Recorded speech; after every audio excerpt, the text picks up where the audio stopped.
Okay. Live. We're live. Okay. Yes, we are. So, small recap. We'll come to the sixth part of Orkland campaign.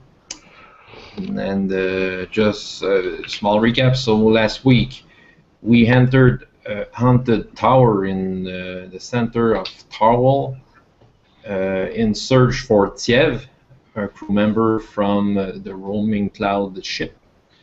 And well, we entered that place that was quite abandoned, and when we entered there was some strange writings on the wall that Maven tried to read out. I don't remember if Maven have been able to translate that. Yes, he was. Okay. Yeah, it was just a vague, rudimentary understanding of what it was. Okay. All the while, Marvio heard some voices coming from some upstairs, and we decided to follow that lead. And we met a strange person that seems quite possessed. So we had to fight it, and we discovered that it was a Tarwalian that was possessed, hard to kill, and we got it by fire and by pushing him in the stairs. So, and we found out the tomb, and we were able to bring it back to the longhouse. It was only Ruff, my character, Marvio, and Maven that entered the tower. All the others didn't want to enter for some reasons. So we got back to the longhouse and showed the tomb to Garhelt, and that's where we are right now. Oh, we have someone. Hello. Hello. Hey, what's up? Sean here, or Drapka, or whatever you want to call me. Okay, is it morning or evening now for you? Morning in Germany. Early morning. Okay, the same hour as Yeah. the Yes. Oregon Master? Okay. Yes. Haha. Okay. Yeah, Have we started already, or? we just did recap, but as you... I was waiting for you. I thought you were gonna write me, but well, whatever. It doesn't matter. So. I did send you the link. Did you get that? Yeah, I just found it. Yeah, I just saw it. So maybe Google Plus didn't update right away. I think it's not a surprise. Well, I think it's that because to enter the Hangout, I have to click at the link. I don't have the link. I have to go by the back door to enter it. Google Plus sucks. Let's just agree on that. So. I actually just finished uploading my first purely dark eye video. So. I saw it. Yeah, you saw my 3rd edition box. I've not yet seen the video, but I will. Oh yeah. Don't worry. It's not a big deal. You've seen it probably. You had it, or have it. Okay. Yeah.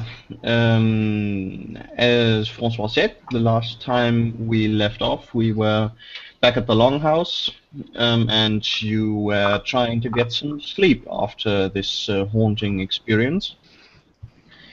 And some of you might find sleep, some might not. And in the next morning, a couple of Thorvalian guards enter the Longhouse, and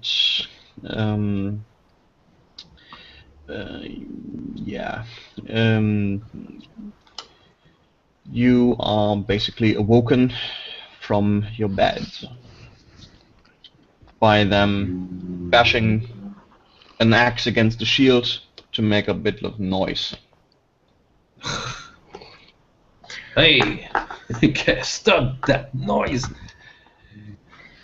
I wake up and rub my head. Comes from the orc. Are Go back.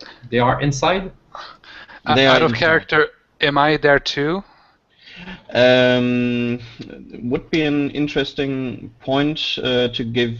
Yeah, you could be one of the guards, basically. Oh, okay. So you and not are currently under contract with the auto skin of the Hetman of Thorwal, okay. and you have been woken up, and the people that are going on the expedition have reported that there has been some incident in the city with what could be a murder or killing in self-defense, and Okay. today morning they are supposed to be interrogated. Okay. Okay. Well, I want to have one more question. Sorry, just really quick. correct. Really quick. When I made my character sheet, I didn't see an option to add gear. Like, do we do this now or later? We can do that later. It's not so important, Okay. probably. Okay. And if we come to a situation that where it's necessary, we'll do it then. But Sounds good. you can do it in the character editor. Oh, okay, then I Um, didn't see it. Okay. Yeah. Then. I also saw you have to allocate your attack and parry values still, but that's something you can also do later. Okay. So, for you, we are currently inside a longhouse of the Thorvalians. I'll just get a quick pick up.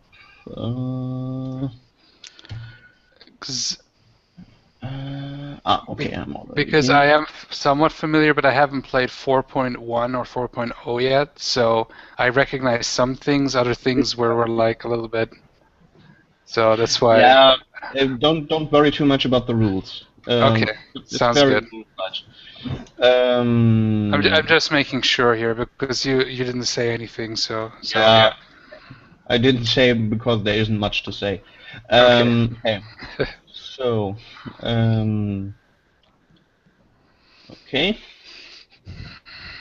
Here we are, and screen share. Okay, so here is the longhouse. In this first part by the door, when you enter, you see a couple of people who will describe themselves in short, and on this fur here, on the ice bear pelt, there lies an orc.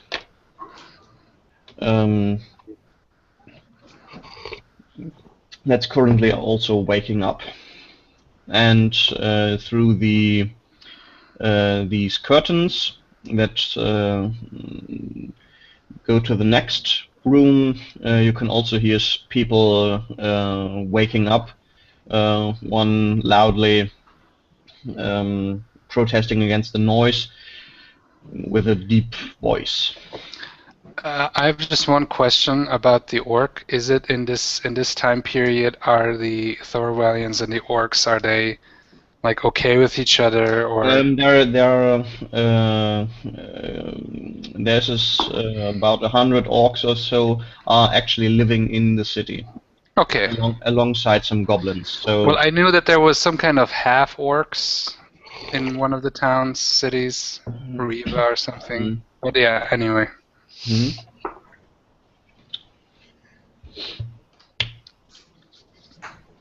Okay, so who gets out of bed in this room? Not me who's getting out of bed. I take one of my boots and I throw it at the guard. Stop that!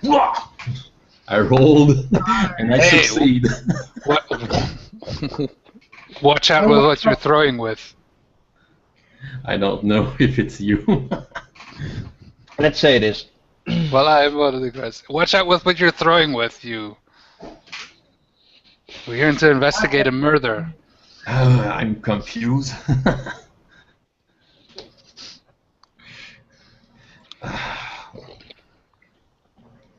Well, I'm on my feet with one boot less, and I look at the guard. What are you doing here? There was a mysterious murder in the city. We're questioning everyone. It was not mysterious to us anyway. What does that mean? Well, I'll wait for my friends to wake up. There's a one, I'm pointing Marview. He's the one who talks. Okay. Oh, I see Tim seems to be having problems. Yeah. Okay. Sorry. What was your name again? Just quick.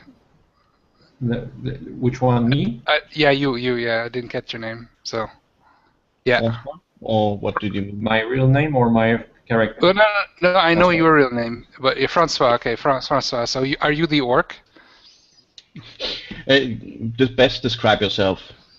Yes. Yeah. François? Describe yourself?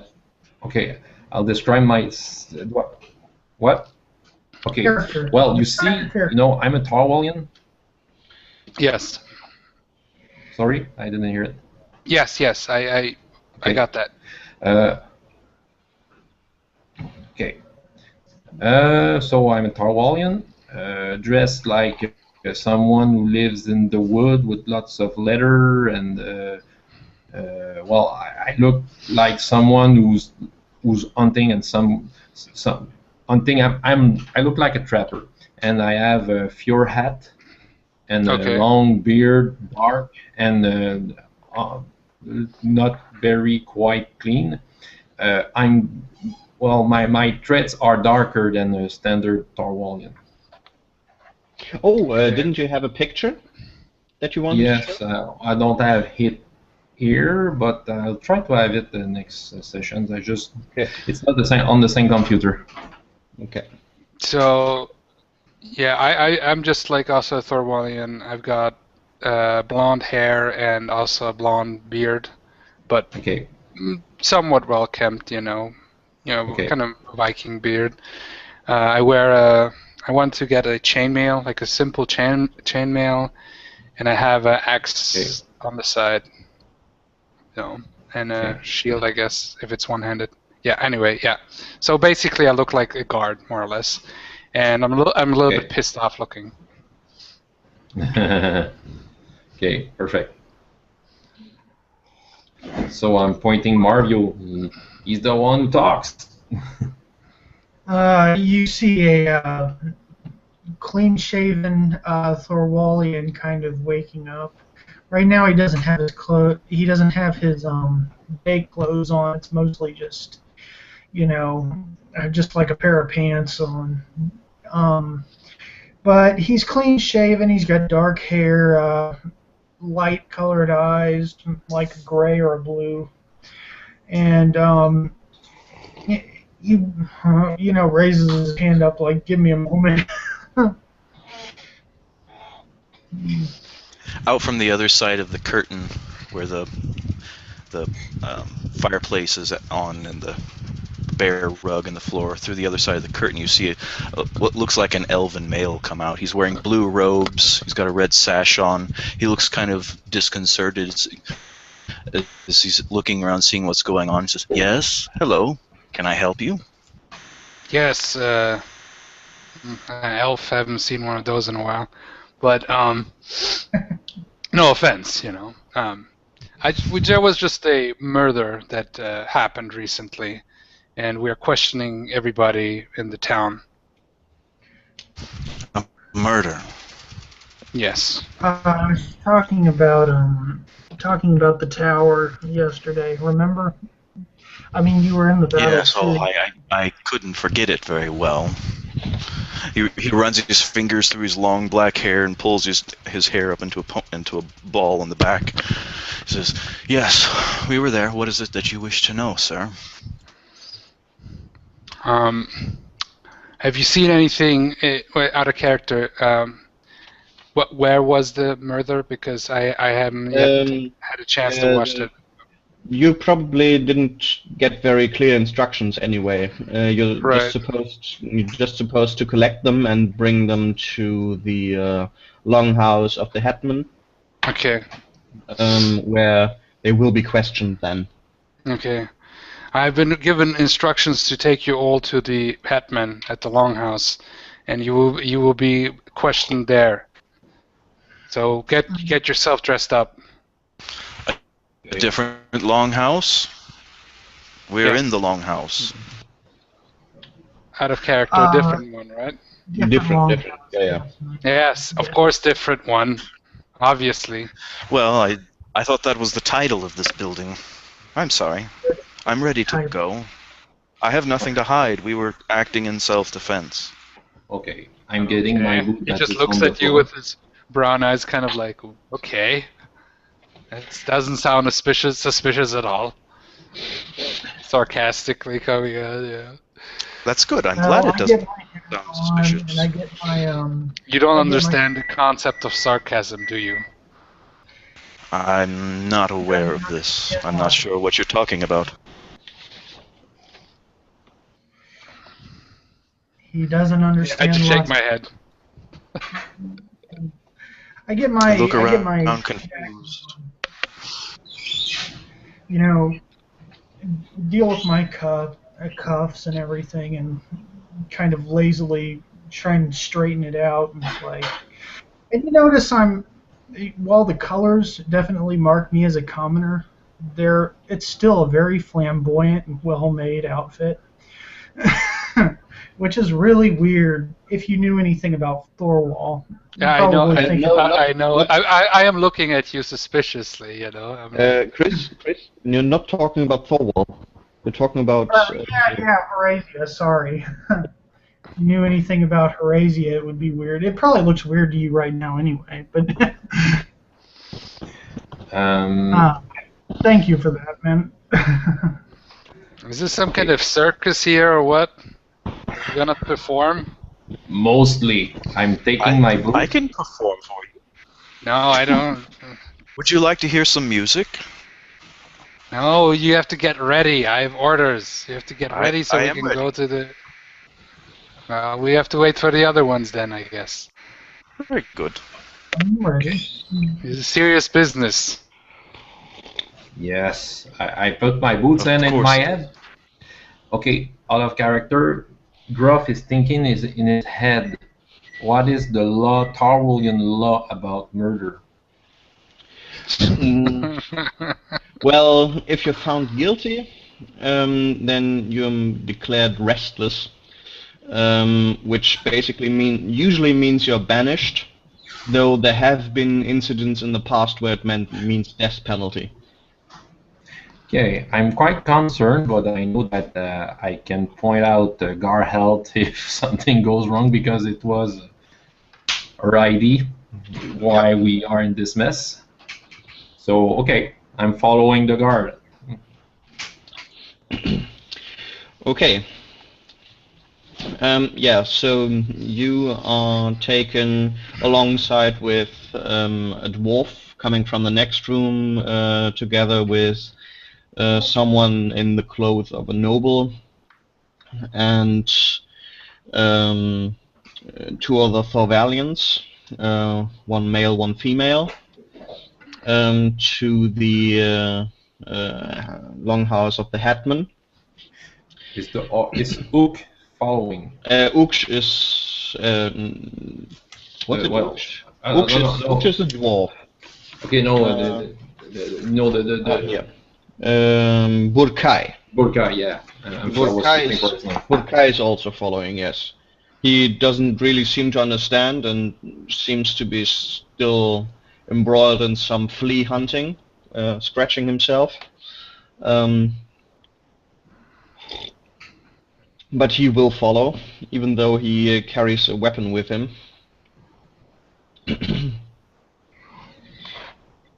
Okay, so you enter this other longhouse, and around the long table you will be placed, and each of you is called out in turn.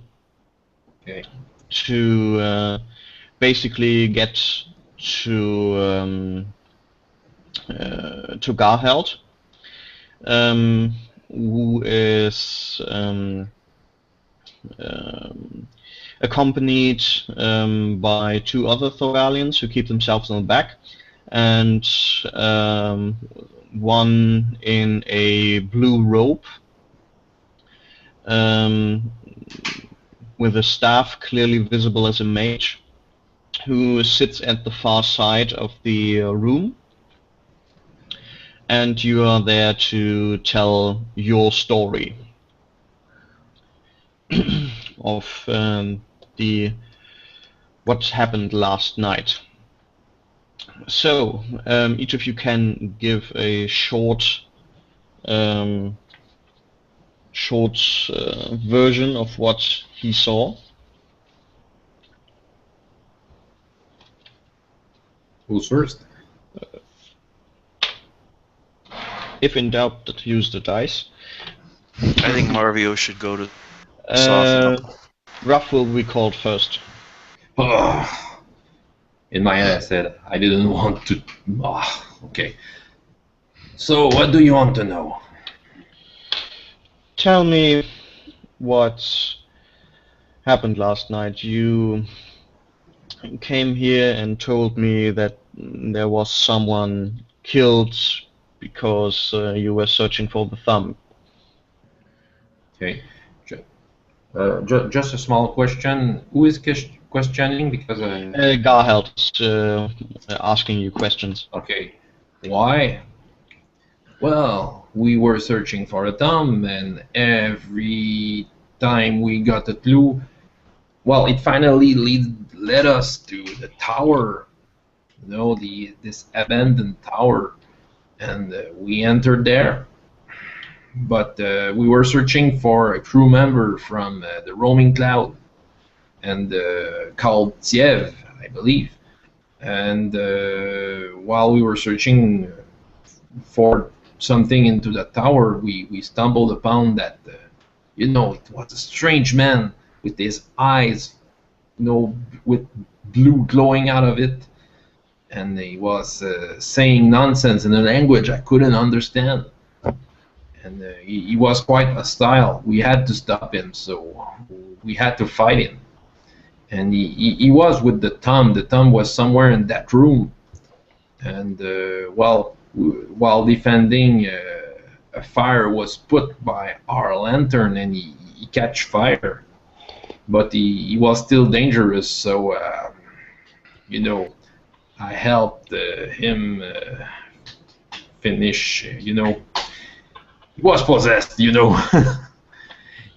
I think he wasn't alive anymore when we entered there. I don't know, but it was quite strange. We weren't expecting that. That's my version. Okay. Yeah, I mean, good. Thank you. Please go back to the others and wait. Maybe we have some further questions. And you... sorry, I forgot the name of your character, Sean? Kondar. Kondar. Okay. Kondar Eriksson. Kondar will also be with the interrogations, because you will be standing guard over the suspect. So Okay. you will hear these stories. Yes, I'm standing there. I got my hand on the axe handle, calm but ready. Yeah. The next one to be called forth will be Chris. Marvio. All right. Mario gets up, and once he's called in, he gets up and he goes into the room and sits down, and just sits at the table waiting for his questions. So, what exactly happened last night? Well, after the wild goose chase between the people who kept giving the job away to someone else, we went up to this tower where apparently this guy, can't remember his name, I think it starts with a T. He was supposed to have the thumb up there. Well, we went into the tower and I had heard a voice while Mavon was reading some writing on the wall. Well, I can't remember the language that the writing was in, but Mavon when I whispers, heard "Boss, the, when I we're in a different room, you can't whisper Yeah, anything. yeah. You're Oh, okay, I'm sorry. We're all stood in the same room. It's ionic Um, whispering. Sorry. Oh, You don't know that spell yet. I was just kidding. Sorry. Out of character. Alright. when I heard the thing, I came up to I went we all went upstairs. I had called them to go upstairs, and we seen this guy there. It wasn't very well lit at the very top, and I thought it was a ghost because I kept hearing stories about ghosts being here. So I couldn't understand the language. So Mavon was the one that was actually talking to him, and he reared up to attack. And I didn't know what to do, so I thrusted, and after making contact, I kind of realized that this wasn't this person wasn't undead. He wasn't. It wasn't a ghost. It wasn't a zombie. It wasn't anything. It was a person who, despite the glowing blue eyes, was human. He was walking around attacking. He was attacking us, and weird things were going on. And I threw the lantern, and we seen that while the person was damaged, we seen that he still seemed to be alive. One question, Chris. Does Marbu believe what he is saying? Yeah, he does. Okay. Why? That's pretty much what happened, isn't it? No, that's not the question. The question is whether the character interprets what happened differently than what he's saying. But if you say he believes exactly that, then it's okay. Okay, yes, I believe exactly what I'm saying. I'm just giving them a straight, assessment of what had happened. Okay.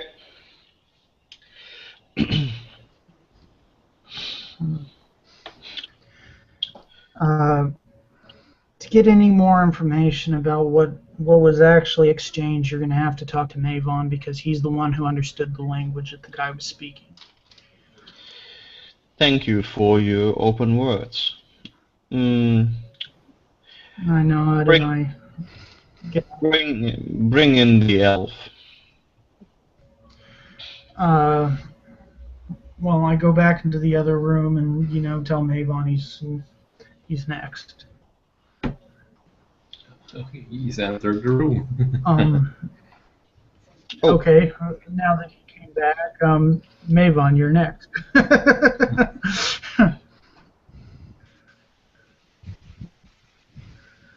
Tim? Yeah, I'm back. Okay. Yeah, so you are called to the interrogation room. Okay, Maven walks in, he sits down in the chair, sits facing the council, says, "Please, what is it you wish to know from me?" Could you give us,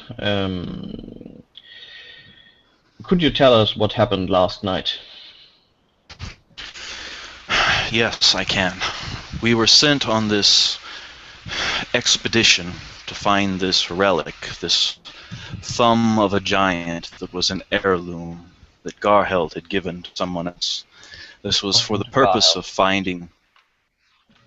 I'm sorry? You're talking to Garheld. Oh, well, it's for the purpose of finding, of forming the leader, finding a leader for our group, as you well know.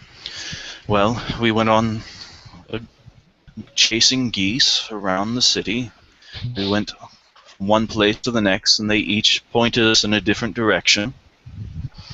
And finally, we went to this ancient haunted tower in the middle of the town. We were led there by one of the crew members of the ship that we had spoke to. What was the name of that ship? The Roaming Cloud. That was the name, the Roaming Cloud. And we spoke to Katla aboard that ship, and she led us to this place. So we went inside of here, and it was abandoned. It was run down. There was Bosporani tapestries, writing on them. So I was engaged in reading them for some time. And Marvio, I believe it was Marvio, I wasn't over there at the particular time, but he heard whispering, for crying from some other place. And at that point, I went over, joined him to see what it was he was listening to. So I went to this area, and there's a stair, and I heard crying and frightened sounds of voices, but it was an ancient Bosporani. It wasn't common language, so I had a pretty good idea it wasn't a person. It wasn't someone who was alive now. The fact that they were still caught in terror means that they were probably reliving something that they had experienced at the moment of their death. I was certain it was a specter. But I went up and went through the door, went to the area where I heard the voice, and there was a man who was in there. He showed every sign of... I fear Tim dropped again. The voice just disappears. Yeah. There he is. He should be back. Yeah. Yay. Maybe we should find something else.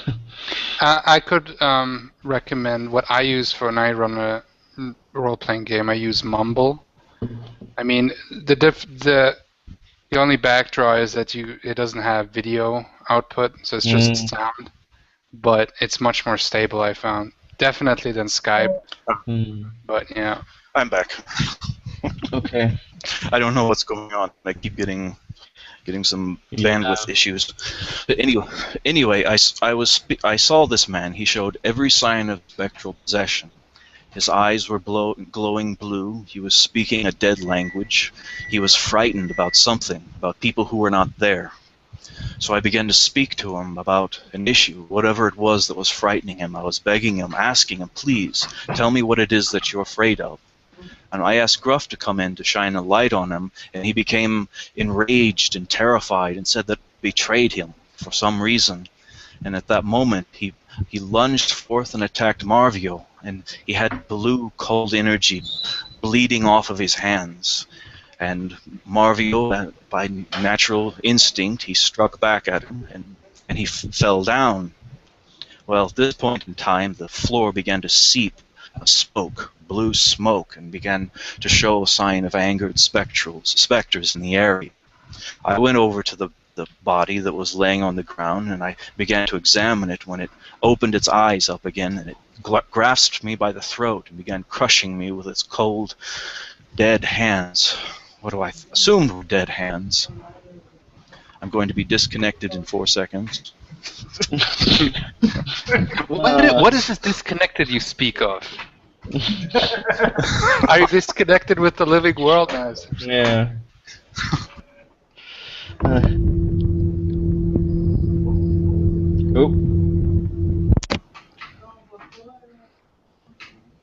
No. Maybe it's the spirits don't want him to talk about this. Yeah. So they're interfering with the internet bandwidth. Ancient secrets. I don't. Well, my trick to not being disconnected, I put ice packs under my computer. I don't know what kind of computer, but under my portable, I have 2 ice packs, and it helps really. Yeah, I'm not sure what my problem is. I have a tower that's well ventilated. Anyway. Put an ice bag on your main board. I used to have I used to have a cooling van like for my laptop, but I got a tower now, so Mm. it works better, and that's Yeah. At any rate, it began attacking us, and I'm not sure what happened, but a lantern flew over my shoulder and crashed against the wall. I imagine someone was trying to fend against the... I think it was Marvio. Gruff was by me, that's right. It must have been Marvio. He threw the lantern at us, at the wall, and unfortunately it caught some of the dry timbers in the room on fire, and we were able to escape with our lives, and that's as much as I can tell you. Kondar, as a true Thorwellian, he's kind of like unnerved by this whole talk of race and ancient curses and stuff, and he's just like, You're not alone there. The others, including Garheld, also seem a bit taken aback. Thank you for your tale. We will discuss this with the others, and we'll come back to you later. Yeah, so Thank you. You are basically sent out again, and one after the other, the others, Dietrich, Halmar, Burkai probably not, Uksh and Asgard are also called forth and interrogated.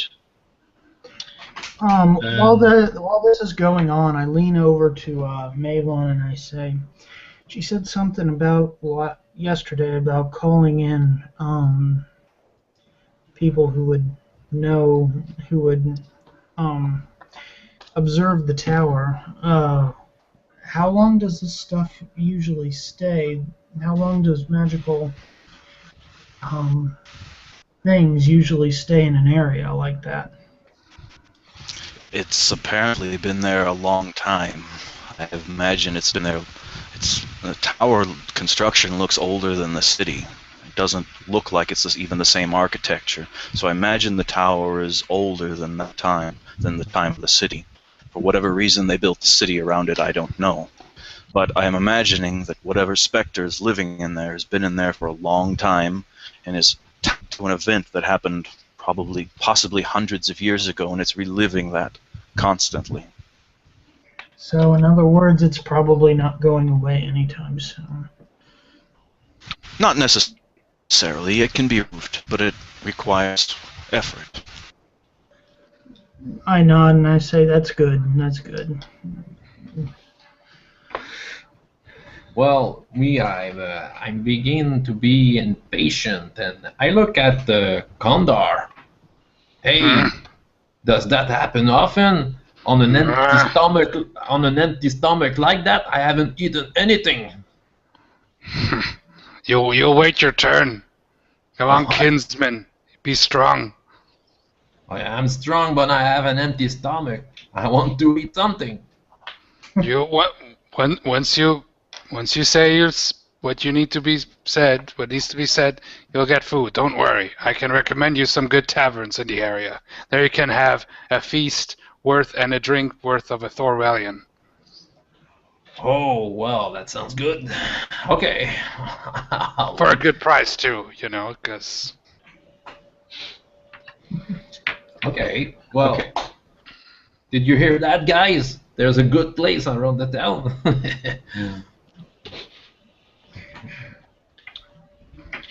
Okay. Okay, I believe. So after a short while, the opens again after the last of you has been interrogated, and Hedgerd comes out with this blue-robed figure next to her. after having heard all your stories and after I've spoken with Magister Umberet here, I believe that your accounts are more than likely true. Magister Umberet also confirms that you seem to be believing that what you say is the truth. And he also promised to take a look at the tower, but for now I have no reason to suspect that you are speaking untruths to me, so for now at least you are considered to be free of Thank you. any charges. If he requires any assistance looking at the tower, I would be more than willing to help. The man looking a bit thousand, the skin is a bit darker, looks at you and slightly nods. I nod in return. And for now, this is over, and as I said, you're free to go.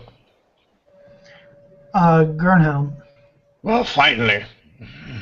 Will come from Gruff. No, not Gruff. Sorry. From there. Uksh. From Uksh. Okay. Oh, I said nothing. I try not to meet the gaze of the one who interrogated us.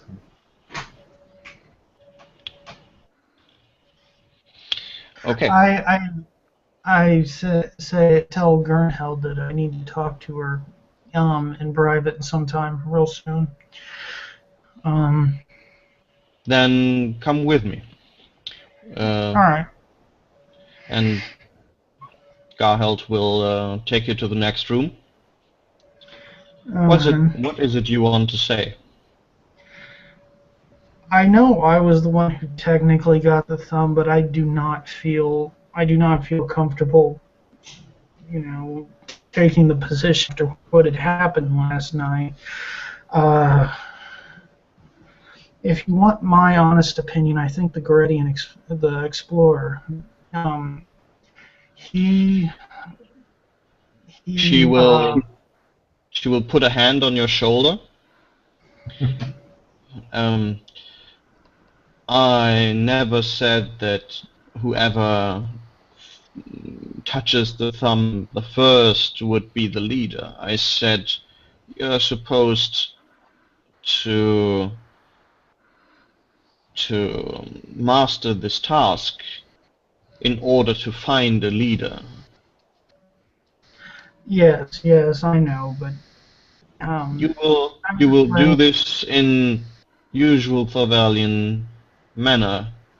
You now know what each of you can do. You know what you can contribute, and so you now have a basis on which to choose your leader from your own ranks. Right. So if you want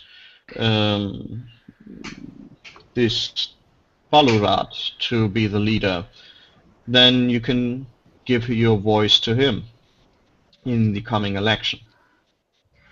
Okay. But I will explain this later. Okay. I just nod and I leave. I'm still a little shaken by what happened. I didn't really think it would come to that.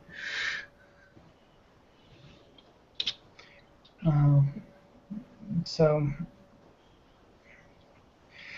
I leave. Well, maybe as we have you all here, maybe we can do this right now. So, anyone, listen up. I want to eat. Just a few more minutes. Okay.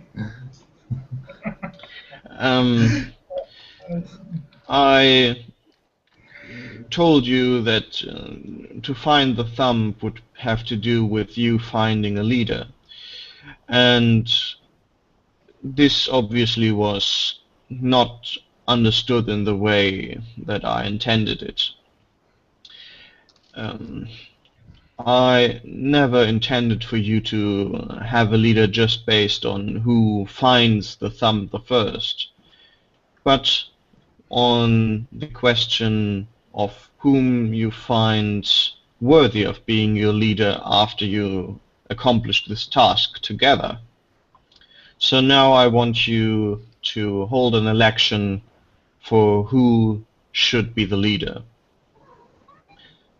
So first nominate people, and then by a signing of hands find your leader.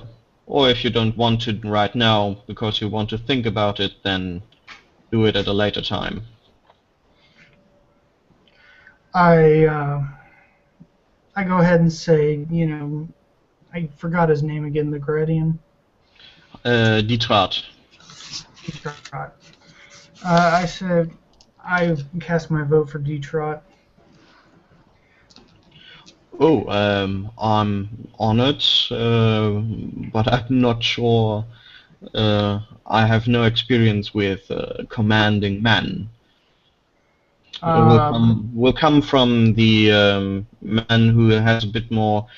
He's also clean shaven, has a more distinguished look about him, a bit older, maybe in his 40s, and the clothes of nobility.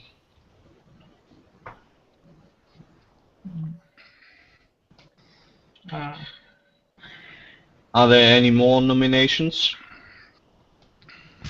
Oops. I would propose that we would take the position, the title of leader, divide it equally, and give it to each of us.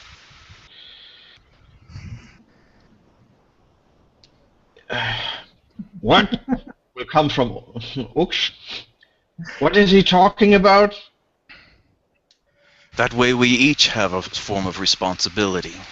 We each have our own place. Is that this communism I have heard so much about? I come from a community.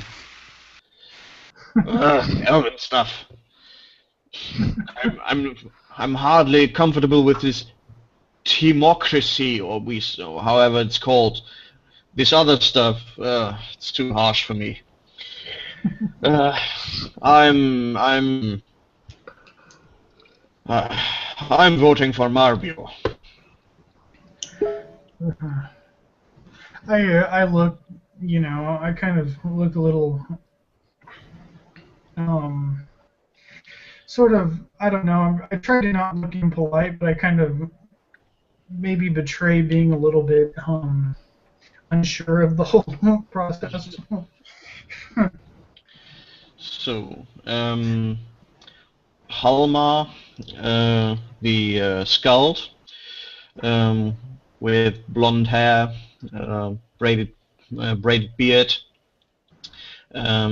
will say, "I vote for Gruff." When we go into the wilds, we will need someone at our helm who knows the place. When you go to the sea, you have a captain. When you go into the wilds, then you need someone who knows the wilds. Oh, well, I can deal with plants and animals, but not orcs. Remember, we're going into the Orkland. I may not have the sweet touch of Marbio.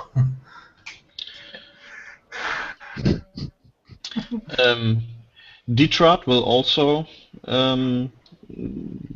come to the discussion now.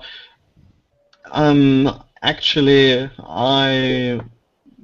because you talk of the orc, who again had the idea to hire an orc? I believe it was Marvio, wasn't it? I'm pointing Marbio. Yes, This clearly shows the right kind of deductions needed for a leader. You made the observation that we needed more information, and you called in an outside reference for help. I think this kind of thinking is what we need. So I cast my vote for you. Thank you. Well, I'd like to say something.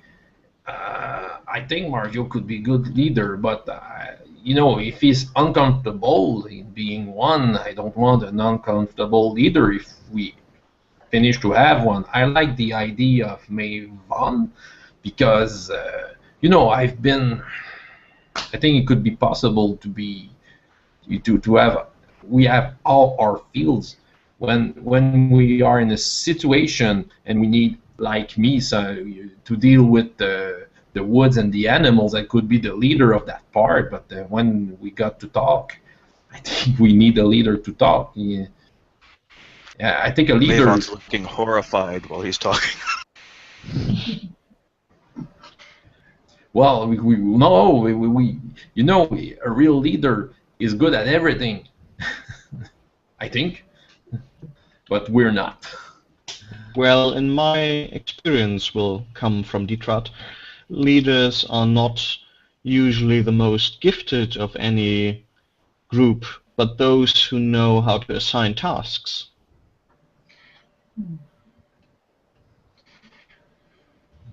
And to whom, so that they are conducted successfully.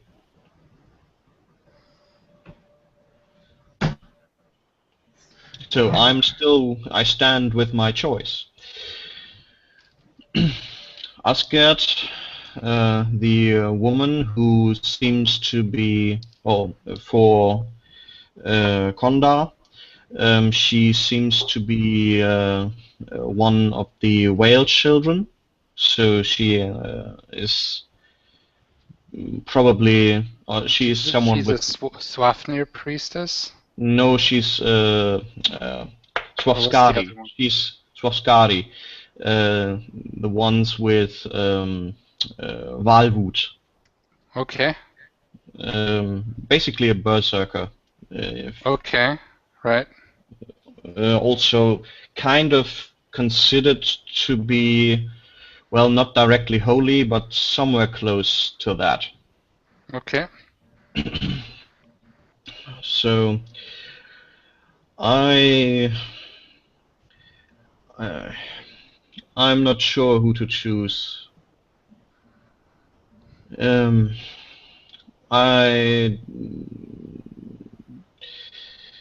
But I think it's probably wise if we have someone who makes the decision to act and who can choose to not to act. And I think that at least the acting, Marvio did choose the right course of action, it seems, when you were in the tower. So at least for now, I think I will vote for him.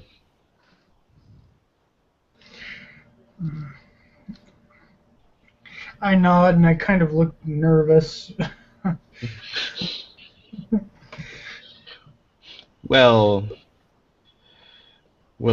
now will be Garheld.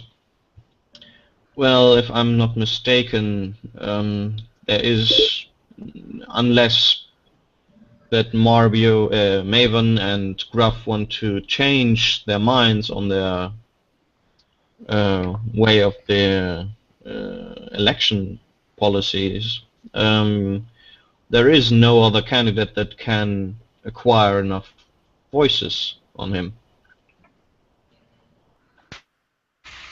If it will bring solidarity and unity among the group, I will change my vote and also vote for Marvio. Well, I think Marvio is a good choice, and I trust him because he has proved to me that he's a good man, and I slap him on the back. I just laugh. Thanks, guys, for the vote of confidence. So, now that that's settled, the orc all the while looks at all of you like you're mad, Um, I believe you can go forth and do whatever it is you need to do. Marbio, at a later time, maybe come visit me again, and we can talk about the kind of equipment you want to buy for this expedition. I nod and I say, we can do that whenever the next time you are free. Good, good. Make a list, speak with all of your people, and find out what you need. For and Konda, please come with me for a moment. Yes, yes, my hetman. And Condor Garheld, follows. Garheld, an old elderly woman in her 80s probably, still very tall, maybe still 2 meters high, even though she's slightly hunched over with age. So in a full height, she's probably 210 to 220. We'll take you aside. I'm not sure these people are. They don't have a trained warrior among them yet. They all, I think, they can handle themselves in a fight, but you know how it is. When you fight, you need not only to fight with your arm, you have to fight with your head. And I don't know if any of them knows that, and with your heart. Yes, I do know that. You have told me that many times. So have my trainers, too. I won't ask this of you for just for my sakes. Would you be willing to accompany them? Yes, it would be an honor, my hetman. You would gain the same amount of compensation as they do. 100 ducats paid on return, and all the other amenities. Yes, I am much obliged, and I will do it, and it would be a great honor. I thank you. Okay, not okay. I always say that. So, I have another recruit for your group. This year is Konda Eiríksson. He is one of my trusted warriors, and I want him to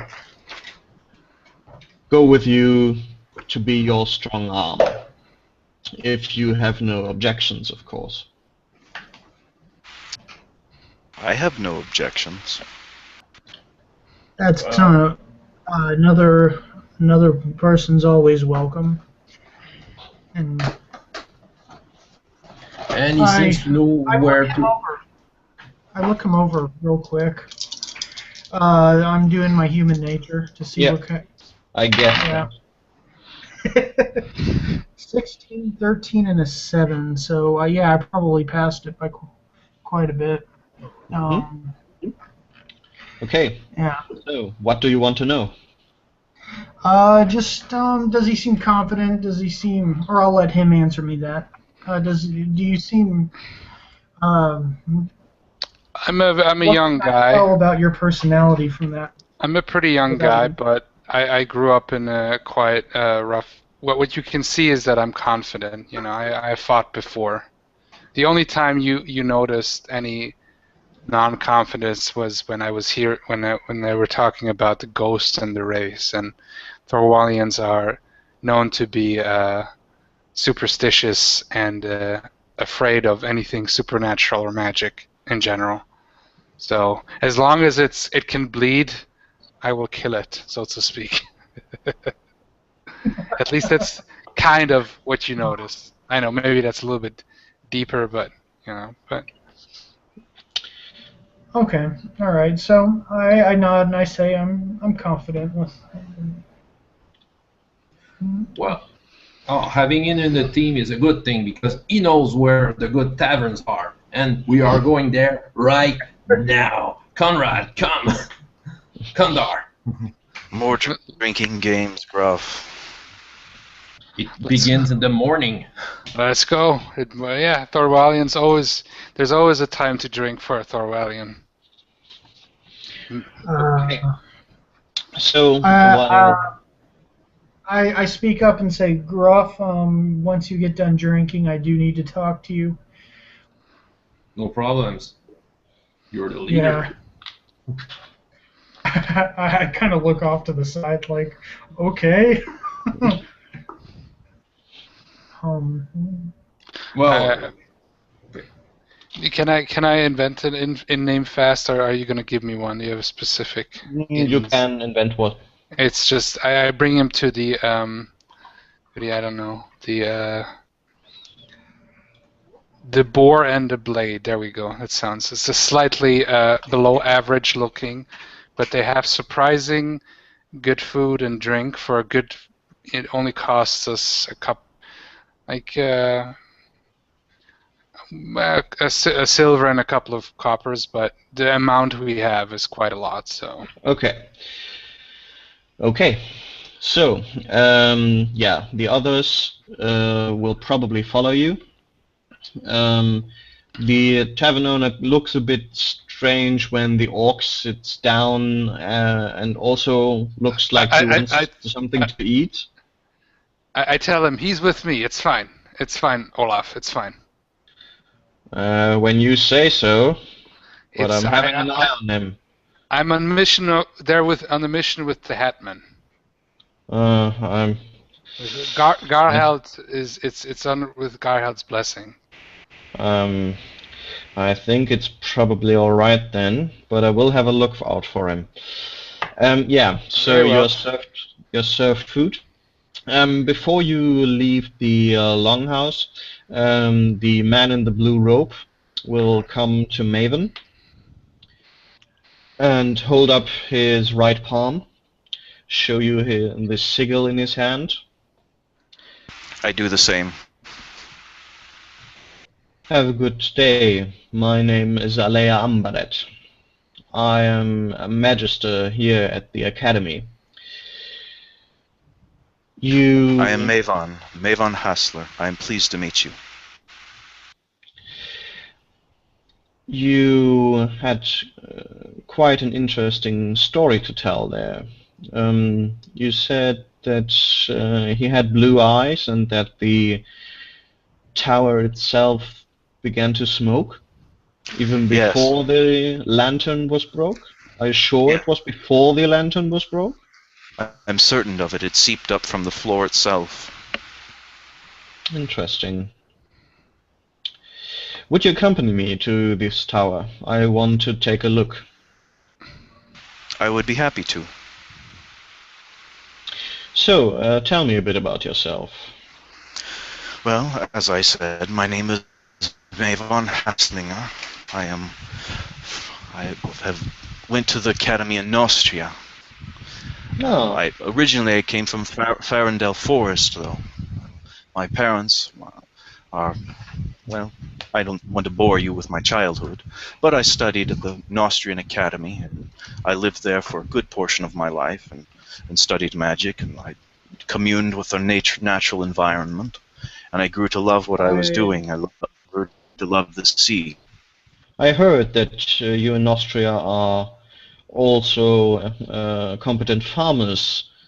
Quite an odd pairing, I think, for one of our profession.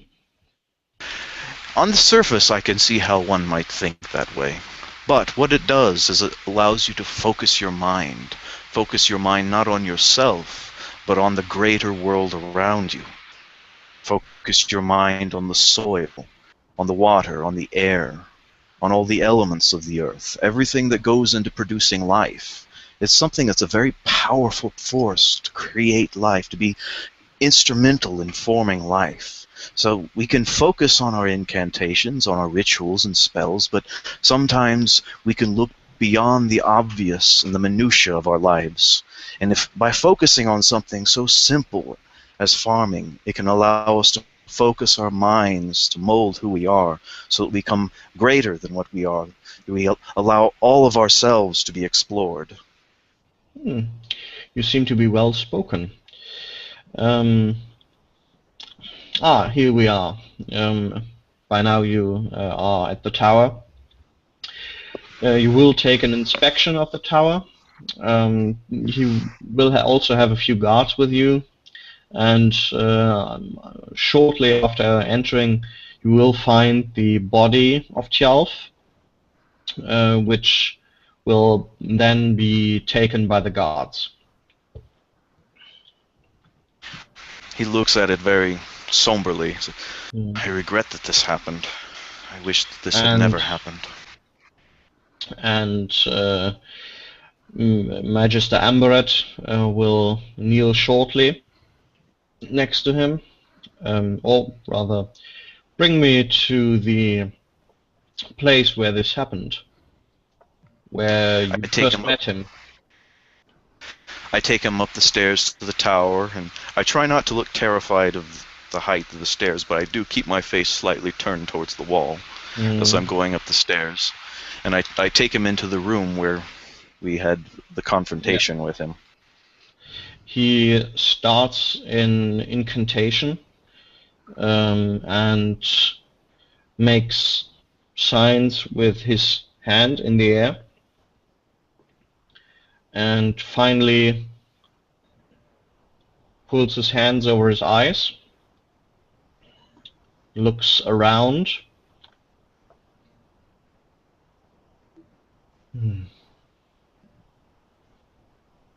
Yes, it seems like you are speaking the truth. He will lean over to some place and look like he's trying to look up from something, even though there's nothing there. His eyes really seem to be looking like something is in him. Interesting. Maybe we will have to do an exorcism again. This place is... it's not the first time that we are here. That is unfortunate. I noticed when speaking to the specter, it was terrified of something horrible that was happening. It was speaking of being betrayed, and that there was fear and anger in his voice. Was there something that happened here some time ago? We believe this to be the old Prior's temple from the time when the priest emperors had control of this city. And upon regaining control of their city, Thorvalians probably killed everyone in this tower. That's why he reacted to Gruff. What a fool I was. So I think that's probably why you, yeah, it would fit the description. I should have stayed up here by myself and spoke to him. I could have done something instead of it reverting to this. You might have done. Maybe it would have ended the same. The past is the past. Yes. I think I've seen enough here. Do you want to rejoin your companions? Actually, I was wondering if I could consult your library and at your college here. Oh, I'm not much of a drinker. You're welcome to join me. I will go there shortly, but I will just have a morning tea. But if you want, I can give you the description for the way. That would be most appreciative. Okay. So he will give you, as he said, the description so you can find um, academy, and yeah, there you will find a couple of more mages, many more students in slightly gray robes or in different age groups from 9 to 17 or something. And you will be pointed to the library upon giving you credentials that you have been sent by Magister Amberet. I just start randomly poring over volumes and tomes there, just to see what their teaching philosophy is. Okay. Yeah, and we go back to the inn. Chicka-taka, oi, oi, oi. That was my first premium fire of the day. Hey, Kandar, you can do that with me. Yes, Prost. Yeah. Like I also go chicka taka, oi, oi, oi. Yeah.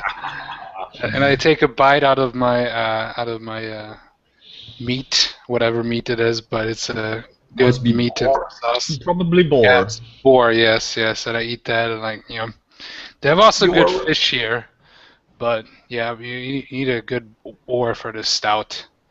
Oh, you were right. Reminds me of my mother's recipe. Ha. Yeah.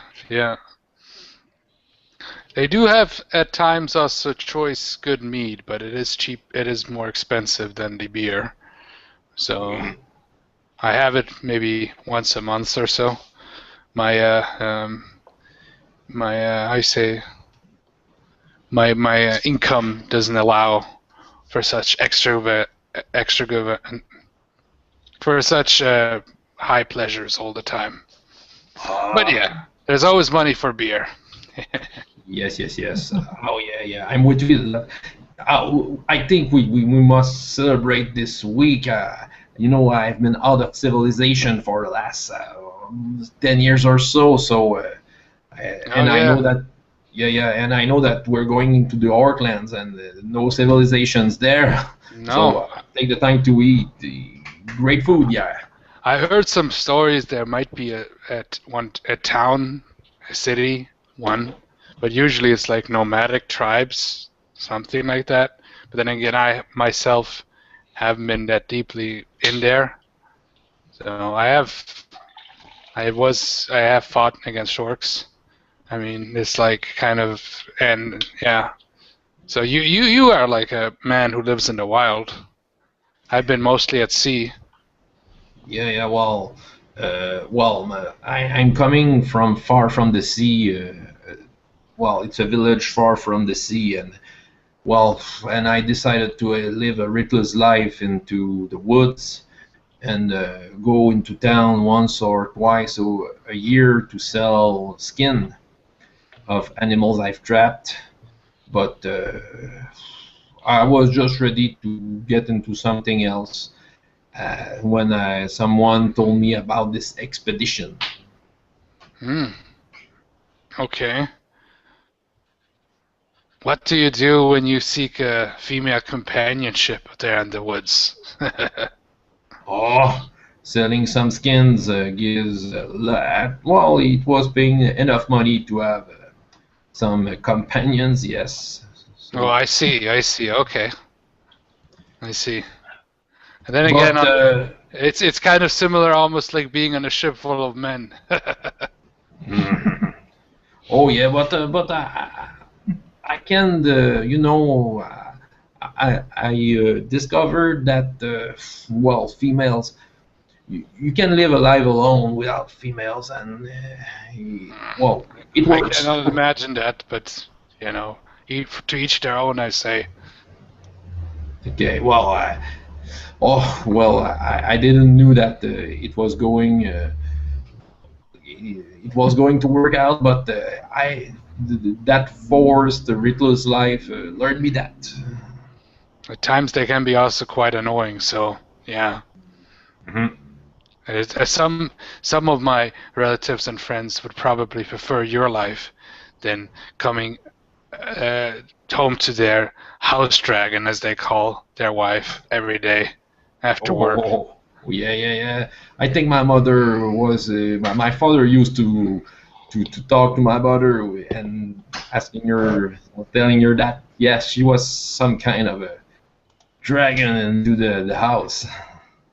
Yes, Oh yes. yeah, and I'd my uncle would probably face a real dragon instead of his wife. yes, and Yes. But yeah. well, with all the premium fire my mother was drinking all day, I think she was more Oh fierce than a yeah. dragon. Yes, yes. A premium fire. That's preem fire. That's some stuff. It's sometimes we have some nobles from the Middle Kingdom come here, and they're used to their fancy simple drinks. Well, not dwarves though. They have some interesting drinks. I had once shared a drink with a dwarf, and we went into a battle. Then share another. Will come from the side. Ux will also pour you something from a small flask he's carrying.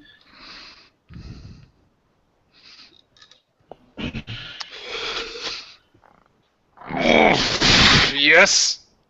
So, if you tell the story again, you have to tell of 2 dwarves now. Yes, that's probably true. Mhm. Yes, we fought off some goblins. We were guarding a caravan, and let me tell you, these goblins, one of them might be weak, but they never attack alone, and they never attack fairly. No, they don't. Feisty creatures. Yes, these red pelts, yeah, attacking here, shrieking, yeah. So I hear you have them as rat catchers here. Well, I wouldn't have them in any of my cities. Well, it's not my choice, but what you gonna do? I mean, some people do it. I prefer a big old cat-to-cat rats. That one gives you less trouble. Can trust a cat any day more than a goblin. Oh, that's true. I always prefer a nice dog or something. But nowadays, how I live, couldn't afford a pet. Not that I really would need one, but yeah. And he gave me some of his brew from his. I think he was from a mountain clan, because he told me there's all kinds of dwarves. There's some dwarves that even live in the land, but in caves, and they have some really good cheese, he says, but humans think it stinks really bad. But I don't know. It was quite some interesting stories, because most people think, oh, a dwarf, he lives in a mountain and he does this and that, and I said, no, it's quite like elves and humans. There's apparently I haven't traveled that much, but there's all sorts. Of course, there's all different tribes, and everyone is different, and it's of course we're all a bit the same, but so are you humans. Oh yeah.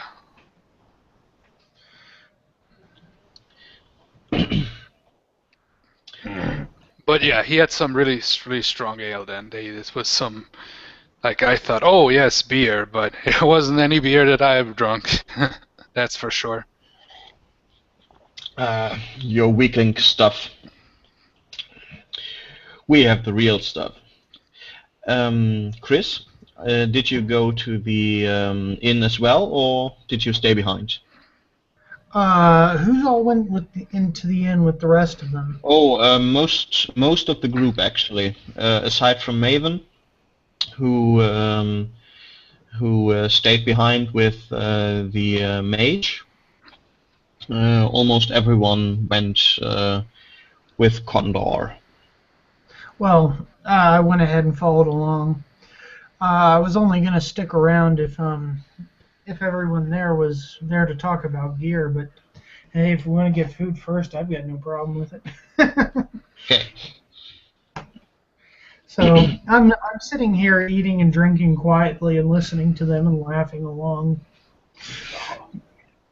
Out of character, Bird. Gruff was very persistent with the food, so. Yeah.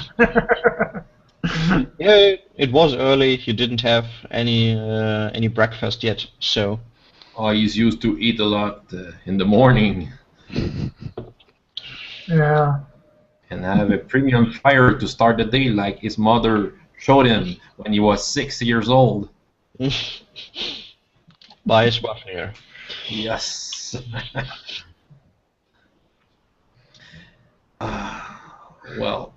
Well, after I ate all my plate, I feel quite full, and I look at Marvio. So you wanted to talk about something with me? Actually, I wanted to talk with everybody, but I figured we were going to stay there and talk about gear, but we're here now, so do you guys want to talk about that, or do you want to leave that for later? It's up to you. I think it would be a good idea. Well, We might as well talk about it now. Why Have, not? Time. yeah, before we get too drunk anyway, and then I finish my glass of wine. This grape stuff. This middle nation, middle realm stuff. Oh well. To each their own. I grew up here. It's fine. It's nice lemonade. Yeah, not as complex, but it's what I grew up with, so it's what I drink. Here in Thorwald, it would be hard to find some grapes growing at all. Yeah, I actually wonder what's in here. Is it like dates, or is it just kind of flavored mead? Probably when you order wine, you will get meat. Okay. Yeah, this is no grape wine. This is what you would call honey wine. Yes. Yeah, I guess it's flavored with something. That's why I didn't realize. Every tavern has its different flavor and own distillery and everything. So it's quite an old tradition here. Yeah. Just like your wine houses down there in the south. Yeah. Well, down there it's a little bit more fruit growing weather. Up here you probably couldn't grow much grains. Have you seen how cold it can get here? Yeah. And I the look over at winds. Borkai and I say, down south, I bet he'd shave his pelt in a day. Oh, yeah. Who wants shave my pelt? You would want to if you were living in Horasia. That black I never coat. shave pelt.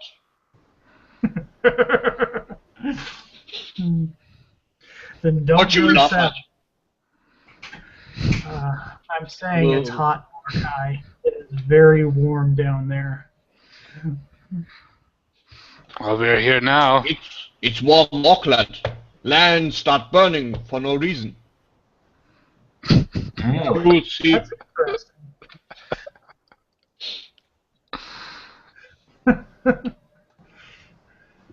How does the land start burning? Oh, Brazarak, great stack of heaven.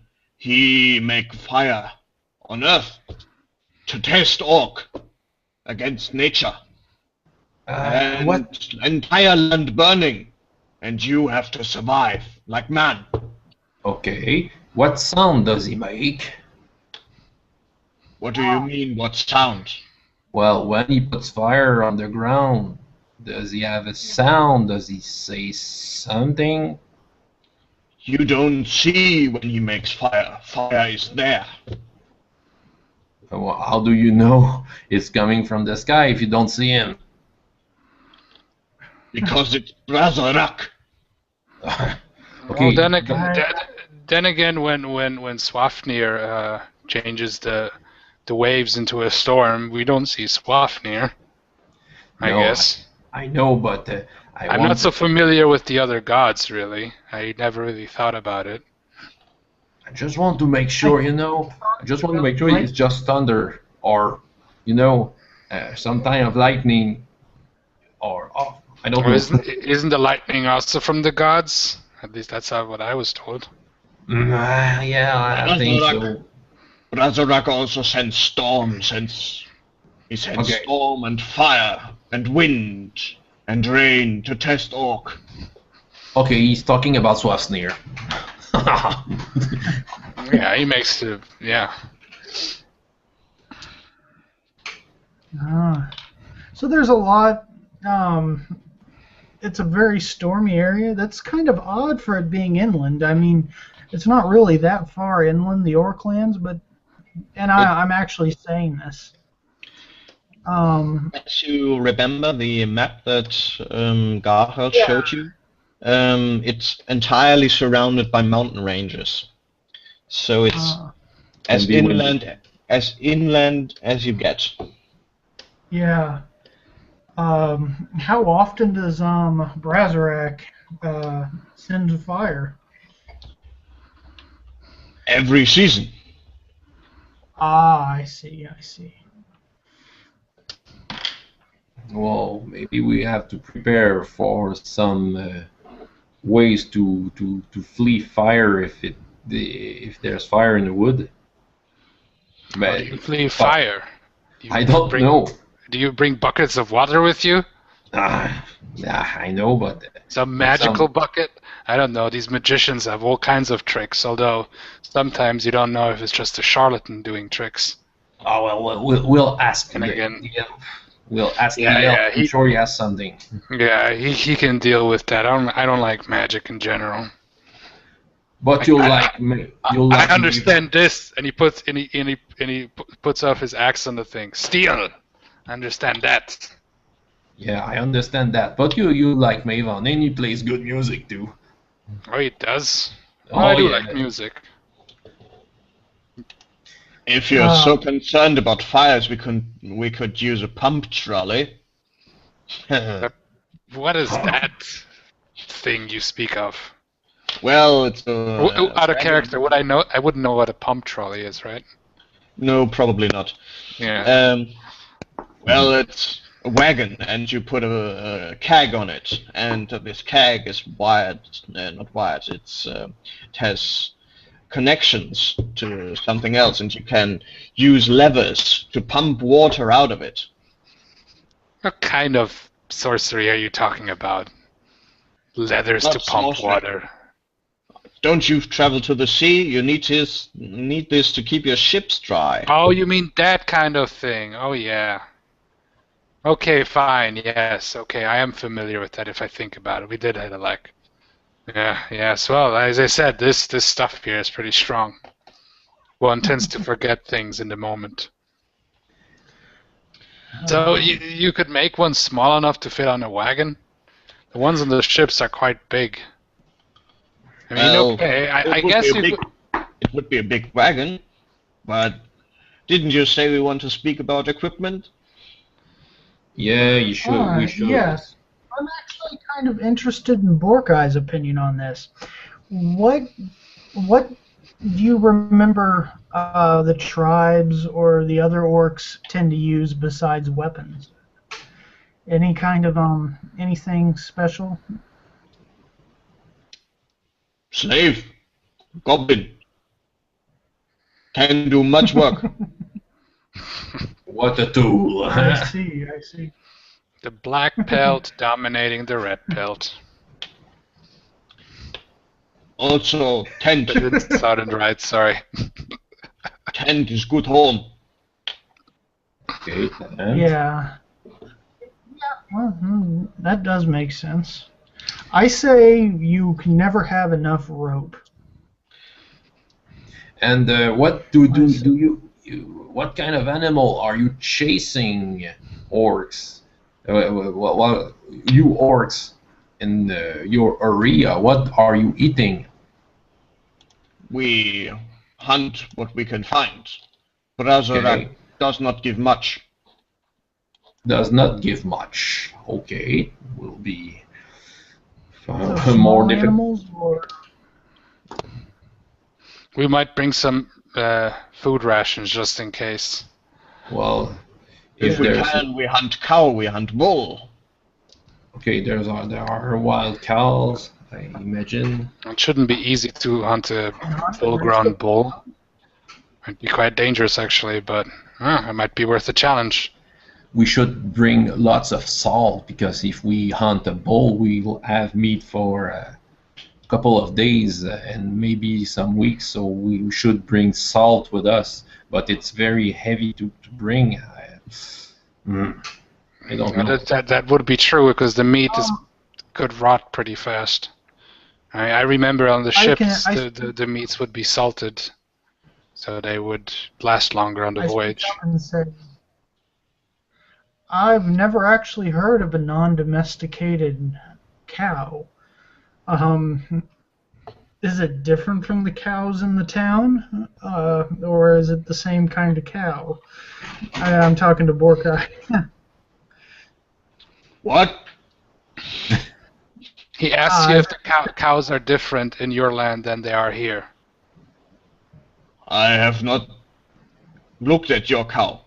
They say no hunt. Oh. That's the difference. Do they have big horns? We could make drinking Yeah. horns out of the horns.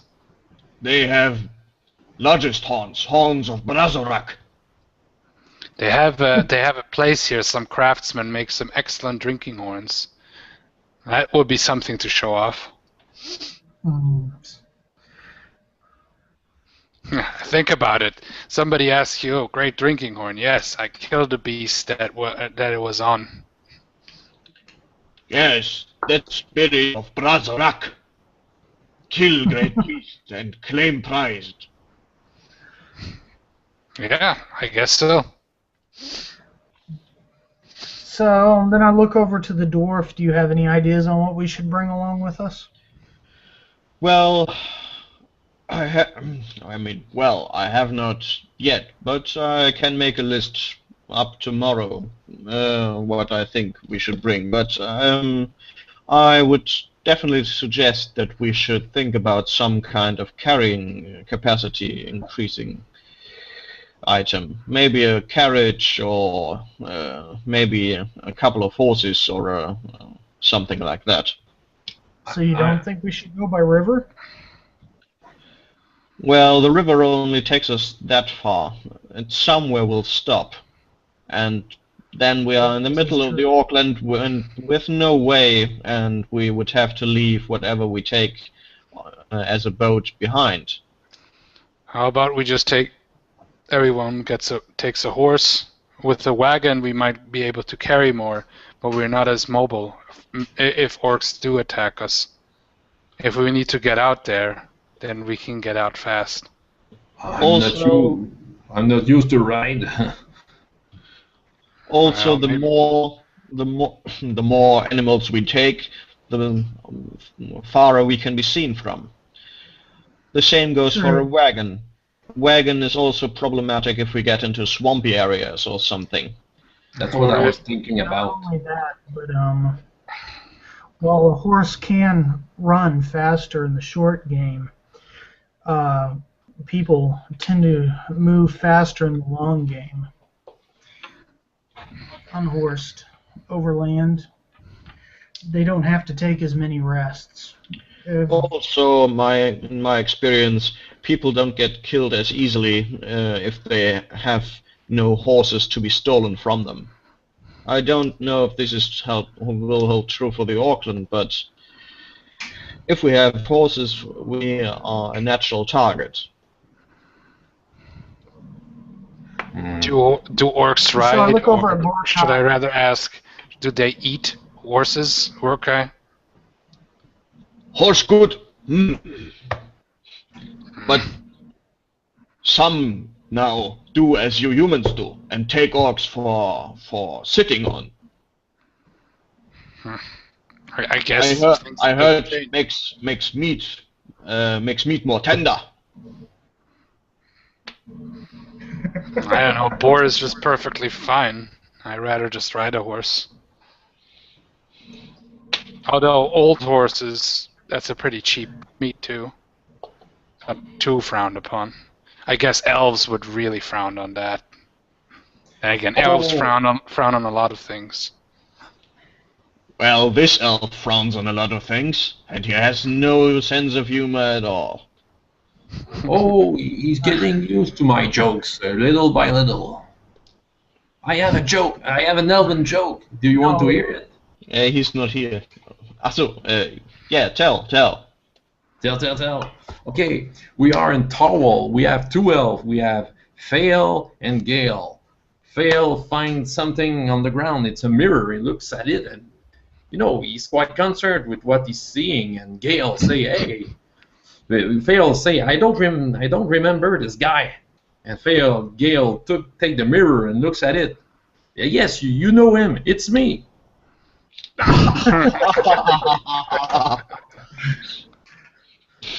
It's a funny one. We used to laugh it a lot. We could tell the joke many times, and it was still funny. Yeah, I do think I remember that one too. Yeah, guess what sailors do when they're on the ship and they're not exactly working on something at the moment, which is not much time, but still. I look over at Gernheld, or Gerheld, and I ask, do you have any suggestions on what to bring? Garheld is not here. Oh, what's her name? Asgard. Asgard. Yeah. Well, I think you could probably need something. We might need something for wounds if we are out in the wilds for longer times. Sooner or later, some of us will get wounded. That sounds reasonable. Wouldn't mind if we could hire a physician, but I don't. Or some sort of field doctor, but Not I don't know. Not that I'm the biggest fan of magic, but doesn't the sorcerer, the mage, have any kind of spells to help us? I mean, I would rather be healed by normal means, but if I'm dying, I'm not gonna choose. If you're dying, Garhel give us those strange red pills, and I think they bring you back to life. That's what she told us yesterday morning when we arrived. That's one thing sure. That's gonna be a last resort for me, a very last resort. For me too. But still, I'd rather do that than go into the halls of my ancestors like that. So I'm not. As we talk about basically Maven and the red pills, what is Maven doing? I'm still just poring over the books. I mean, I've completely lost track of time. Okay. I'm looking at everything on their teaching. They're fundamentally involved in clairvoyance there, and in discerning truths and reality. So this is something that's foreign to his teaching. So he's very involved in reading about it. Okay. While you are in the library, an elderly woman will come up to you. Will also show her the inside of her palm. If I might interject. Oh, of course. And he stands up and he shows his palm to her. I'm Celiana of Kunshom. I'm the spectability of this academy. I'm pleased to meet you. My name is Maven Haslinger. I'm from the Academy in Nostria. Ah, and I see you are adeptus on travel. Do you find our library to your liking? It is most interesting. Has different topics than we cover in our school, so I'm very interested in learning anything new. Yes, if I remember correctly, the title of your academy is of Light and Shadow, right? Yes, that is correct. You're very well informed. So, do you specialize in light based magic, or is that just for the title? Light and shadow. Of course, of course. So, I hear you are going to be on an expedition to the Orklands. Why, yes, I am. I did not know that that was common knowledge. Well, it is an interesting philosophical endeavor to travel there where no one has traveled before, at least no one has returned. So, can I help you in any way? I'm just looking for anything that might help us on our journey. Any form of magics. Anything that can help us discern the proper way. That will help us guide us to safety. I see. I hope you will find something. But any magic that can extend your senses beyond the normal can surely be of help. Most definitely, I agree. And it is the magic of your people. Yes, that is true. My grandfather was very well learned in elven magic. It was actually he who decided that I should go to the academy in Austria. My mother resisted. How uncommon. I usually heard that elves are rather seldom give away their young to academies. Yes, I'm only half elf. My father is human.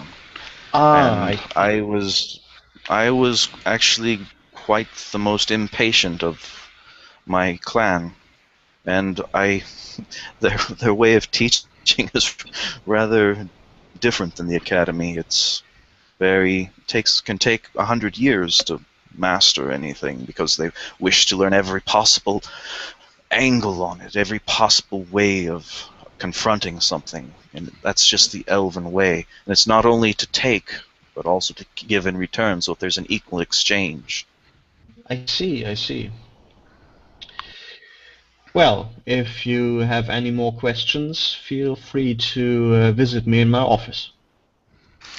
Very good. What was your name again? Celiana of Kunchom. Celian, it was very good meeting you.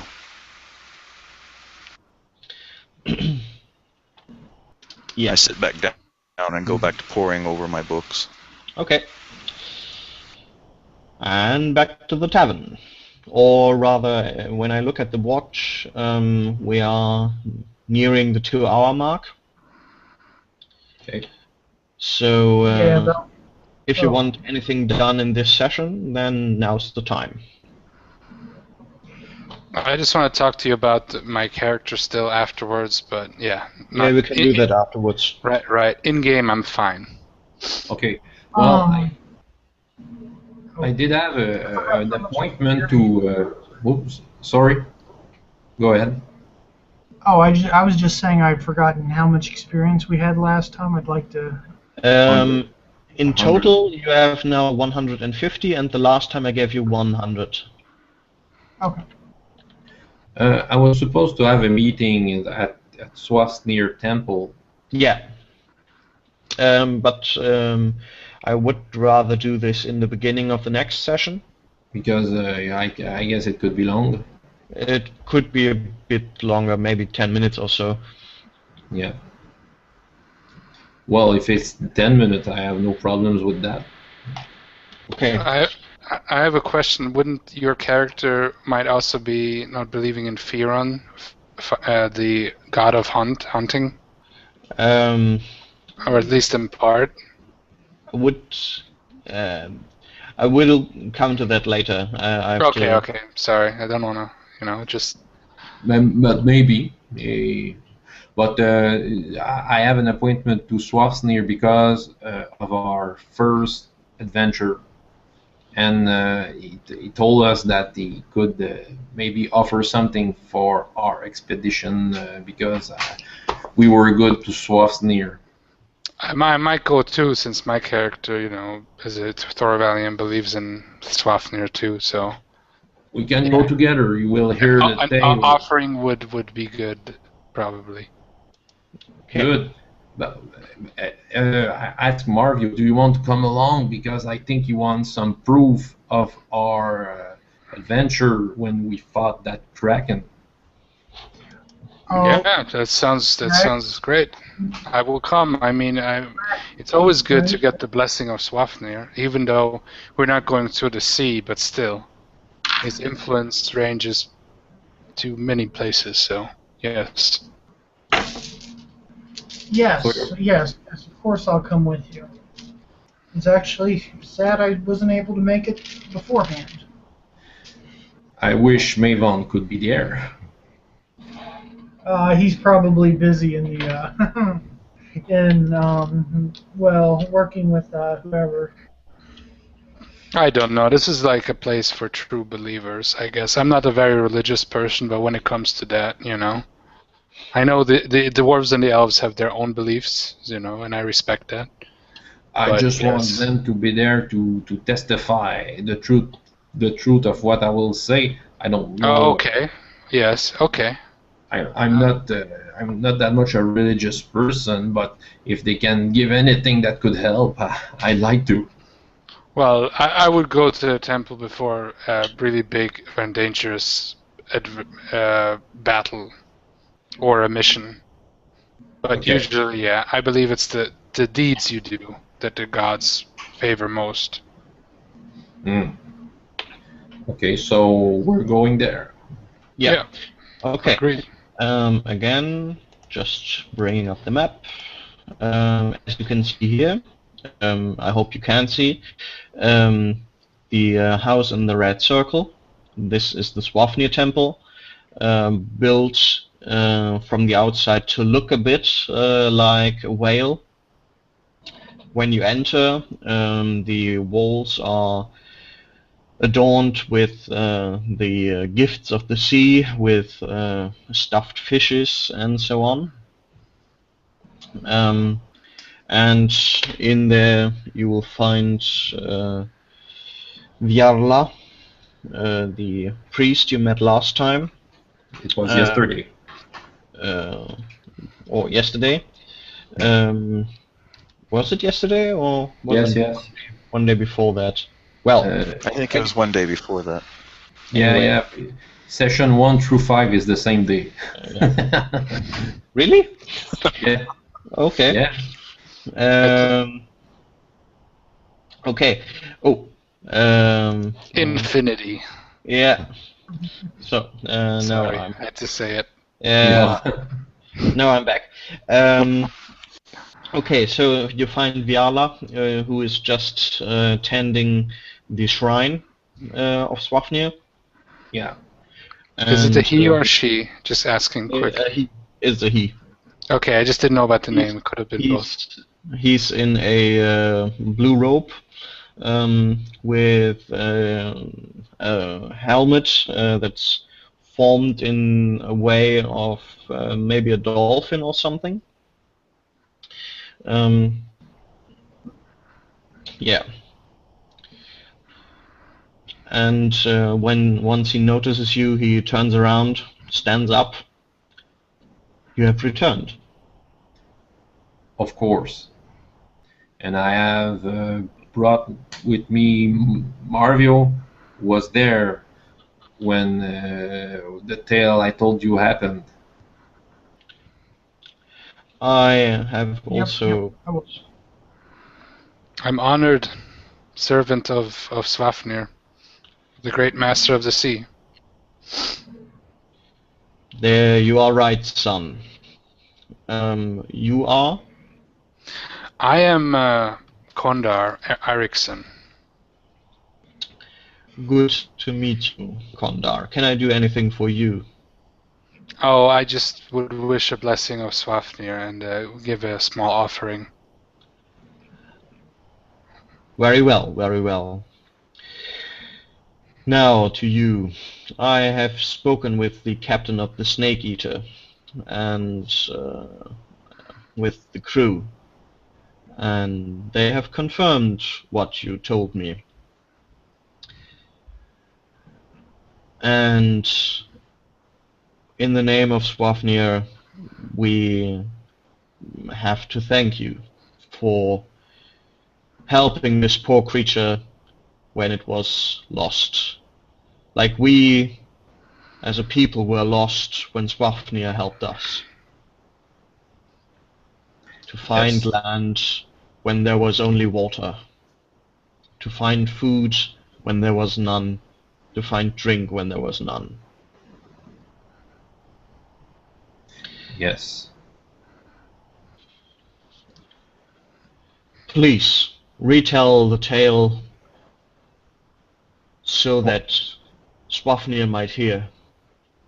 Yes. So we were ashore after a storm, and when we got ashore, there was big waves on the sea, and the whale was pushed by those waves on the shore. So we wanted to get it back to the water, and we needed help. So we asked from some neighbor town. People was there, Austrians, who came to help us push the whale into the water the next day. But something happened. A kraken got out from the sea, and, and we had to protect the whale. We fought it. Maven is not there, but it was an elf, and he fought. He almost let his life at the tentacle of a kraken. Marvio here saved him, and all the while I was shooting the kraken because it had to die. We had to protect the whale. So we won that battle, and we were able to push the whale. Even if the Nostrians would have kept it for themselves, they were convinced that it was a good thing to bring the whale back into the sea. And the whale blessed us with the push of water when we got back to the ship. That's the tale. Have I missed something, Mario? No, I'm just wanting to. I say this guy here is an excellent shot. He got him right in the eye. I hear kraken eyes are really big. It Oh. must have, Yeah, yes, but this was that must have pained the beast. Then sounds like a great tale of glory. Oh, yeah, we weren't prepared for glory. We just did what we thought was the best thing to do. It is the holy animal of the Master of the Sea, so yeah. Yes. Viala will bring forth a couple of cups and a flask and will pour into each something. What is it? It is water given by Swafnir. Okay. It's a precious water. What should we do with that? We drink. Now? Yes. Okay. Sorry. For Svafnir. For Swafnir. And in defeat of Haranga. Yeah. What I have asked my lord what I should give you for your services, for your brave acts. And there is one object that was given to me by people coming from the town of Enqui, where they hunt whales. They brought up a ship and brought the hunters to justice. And among their possessions they found this flute. It is made out of the bones of a whale. I blessed it And should you ever be in need of food or shelter, this flute might lead you to set food or shelter. Oh, well, that's He will, good. he will present you with a short flute, maybe of this length. Yeah. Very, very smooth. It's as it is made from bone.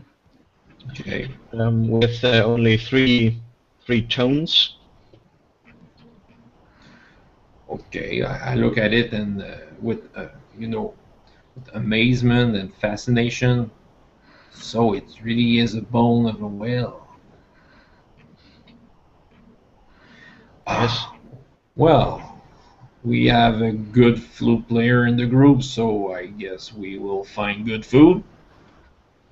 But I really thank you with that. Only use it when you are in dire need. Yes, we won't. Don't misuse the gifts of the gods. We won't. You wouldn't want Precious. that.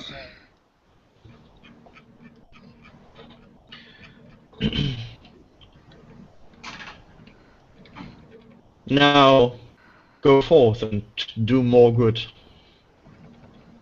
Thank you. Thank you. So I make a donation. I give 4 ducats to the church. I give us a donation. I give him at least, if I have a ducat, then I give him that. Okay.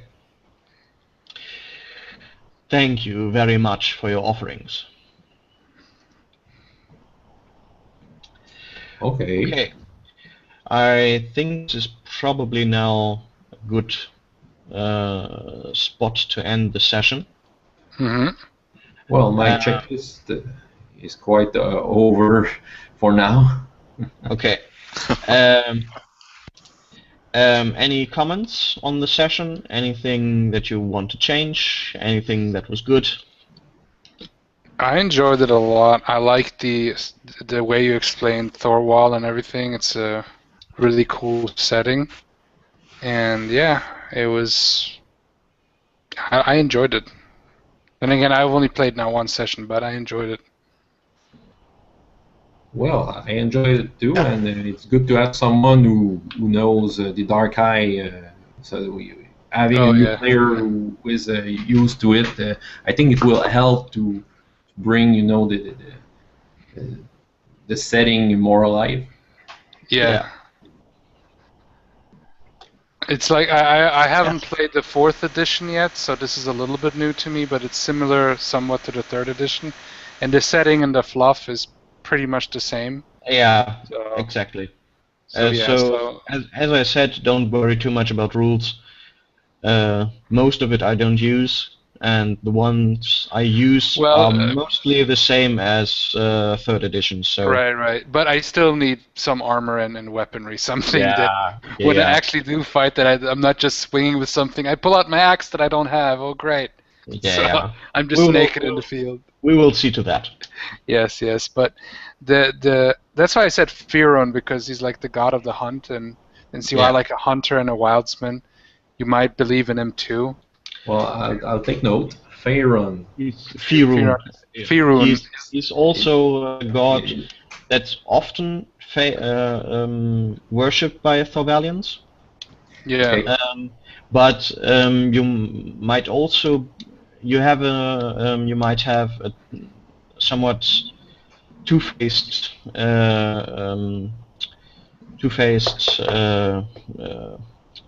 how do I say it? Beziehung. A relationship. A relationship with him, because Firun is the god of the fair hunt, and as you are a trapper, if you worship him, then probably in a different way than most people do. Okay. Well, I took some notes. Like the Firon priests are basically like kind of hunter clerics. They're quite interesting, actually.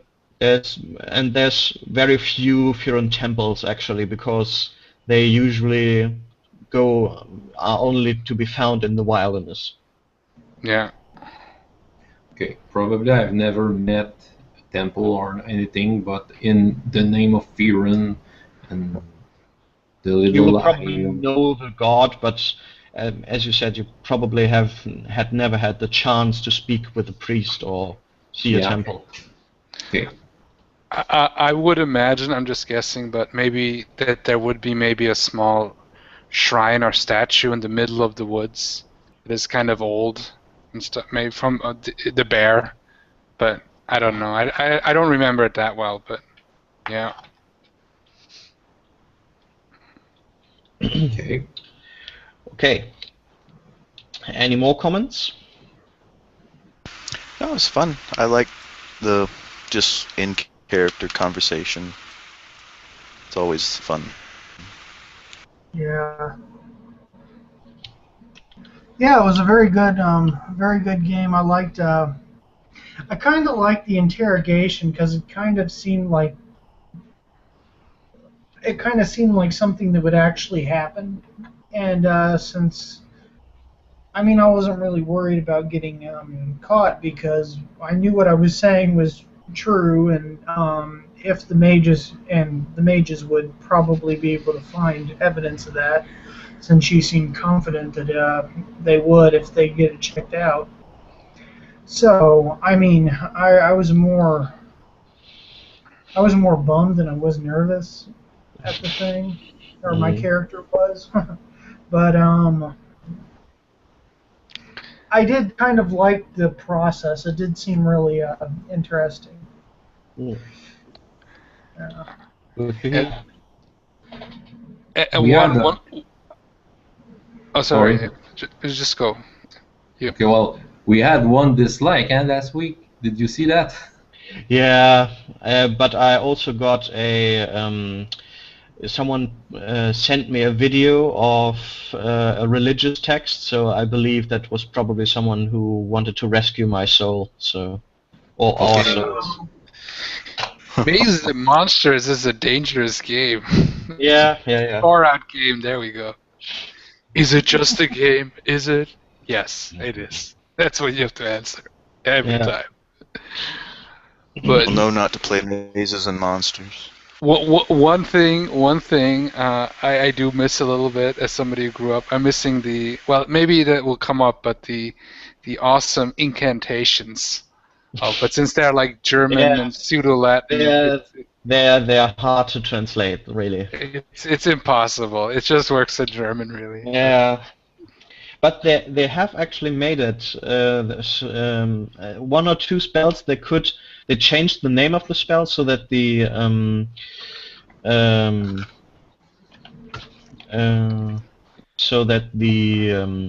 rhyme would still work. Right. I see. In the Realms of Arcania game, I played it in English. In there, it worked in a sense because they just had like the first word, like not Ignifatius Flammenstrahl, they just had Ignifactius. Yeah. And like not Flimflam Funkel, but just Flimflam. Flimflam or sometimes they would change the name because it's. I've only seen this in the Dark Eye so far, where they actually have incantations. Everywhere it's fire spell, invisibility spell. No, here it's a whole incantation, but I still remember them, a lot of them, not everyone, because there's like there's probably now like so many, but the basic spells. Because you had the rhymes in the third edition, you could really easily remember them. With the new ones, it's not as easy. Oh, really? Yeah. Okay. They've dropped that. Aww. What book is that in? Well, there was a. Wait, it wasn't this here, in one of the books in here, in this box. Yeah. Yeah, I don't think it was in any of the English books, though. Sadly not. It's really sad that they canceled the line so early, because there's so much stuff for Dark Eye. Well, I could practice my German reading it. Well, what they really should have done is translate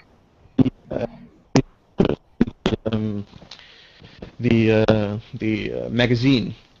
That would have helped, I think. Oh, you mean the schwarze Boote? Der aventurische Boote, ja. Yeah, that's like it's like a newspaper inside of the world, but you also can read it. It's weird. I was like, it's like the live game. They have like like live D&D. Imagine Yeah. if that would have like this has happened in Aventuria, and then they have like sanctioned games, so to speak. I have Where a you could feeling write that them. I have a feeling that the Dark Eye is, the live thing has been going on for 30 years. I have a feeling that Yeah. Dark Eyes never stopped and they were consistent. Unlike, Dungeons and Dragons, they do that from time to time, but it just lasts a couple of years and they stop. They actually said that from the beginning that every year in the real world is 2 years in the Dark Eye. Yeah, Okay. but So the ratio has changed over the time. I believe now they are at a 1-to-1 ratio, but oh really? I remembered yeah. it was still double and I remember when I started then, it was like what 18 or 20 of hell, and then it was like a couple years later it was already 30 of. That's there's Yeah, this emperor, and ever since he became emperor, they changed the way how they the you know years like are counted. the years are counted, yes, and then they would just say like like the first realms of Arcania is in 16 or 18 of hell, and Yeah, in that might be. something like that. Yeah, that would probably fit. And so I always thought that was really cool. And yeah, I know D&D does live games, also Pathfinder, living campaigns. But Yeah. the Dark Eye, what the Dark Eye has interestingly is this Aventurische Boote, the magazine, where they write it's like a meta fictional magazine but you still read it. It's weird. Yeah. But well, it's like a newspaper actually. Yeah. And there's Interesting. also play by mail for all the nobility of Aventuria, where they decide what happens in their small piece of land and so on, and that also shapes a lot of what's going on. Okay. Oh, Yeah, the closest thing I can think of to any American RPGs that actually does that regularly is each edition. The people who do Legend of the Five Rings do that kind of, but they don't do it with the RPG. They do it with the card game. Ah, that's the card game that was the basis for the last Gamer movie, right? Maybe No. I never actually seen that. Oh, But, okay. it's But an they arena. had in this movie they had basically it was about a trading card game, and they also had a story behind it that was determined by tournaments and so on. Interesting. Okay. Might have been. I never actually seen the game or I never actually seen that movie. I've seen The Gamers, Darkness Rising, or something like that. Yeah, where they would. that's the second. Yeah, the first one. No, that in the first one they played an RPG game. Yeah, and the It second w- they Yeah, play. but in the first one it was just a generic RPG, but it was pretty much D&D. And then you would also see their what would happen in the game. The second one had a bigger budget, and they were actually then endorsed by Wizards of the Coast, so they could Yeah. actually use Dungeons and Dragons. And their campaign, in the end, the guy actually his goal was to release the module, and I think it's an actual module. I think at least. Yeah, I think so too. And in the Yeah. third, they also did a bit of RPG, but mostly it's about how the RPG group tries to find a date to play, and it never really comes to it. Something is Okay. always in the way.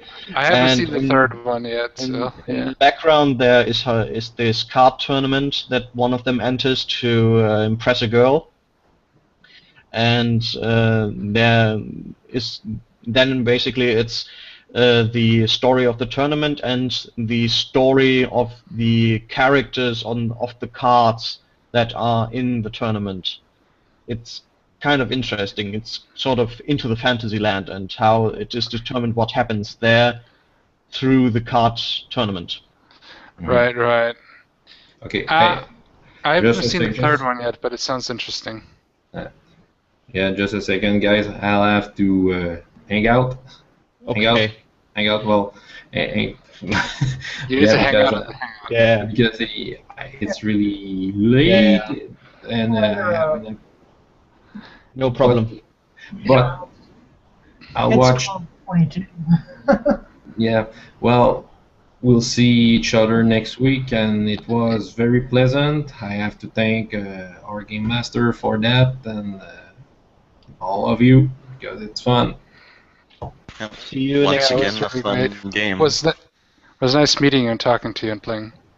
Yeah. Yeah, So see you, Gruff. yeah, yeah. See you next week. See you next week. Bye. Bye. Bye. But yeah, I mean, what I also liked in the Dark Eye more than like with the Dark Eye, I liked that there's an active parry system. Not just talking about the nitty gritty, not the setting. That in D&D you just have the AC, and it makes it easier in many ways because you have to only roll once.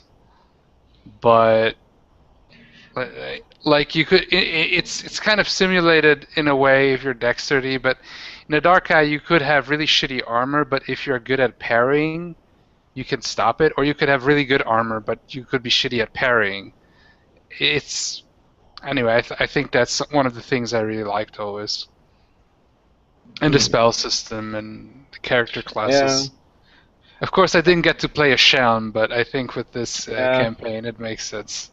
I'm also a game master, and what the game master says is law, so I respect that. So.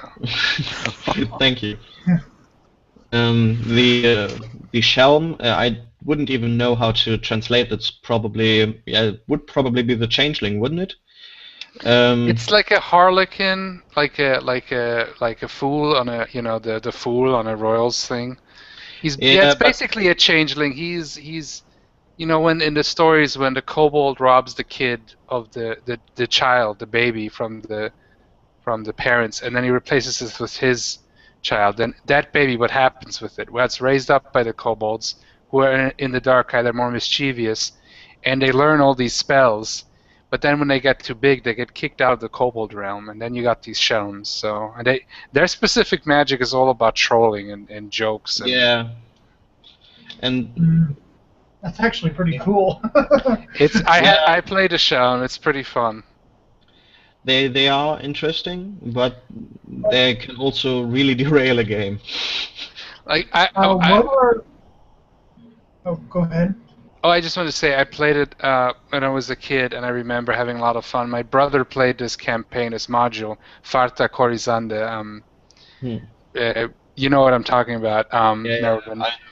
And it's like on the ship, and it's all these gritty sailors and everything, and I fucked with them all the time, and it's pretty hilarious. But there's actually a whole scene where like the pirates attack, and my thing is I wanted to always slash up their belts so their pants fall down, and then they're just all like, I didn't actually want to kill them, because I wasn't like a warrior, I just wanted to defeat them, really. Yeah, kobolds are, well, I probably shouldn't say anything.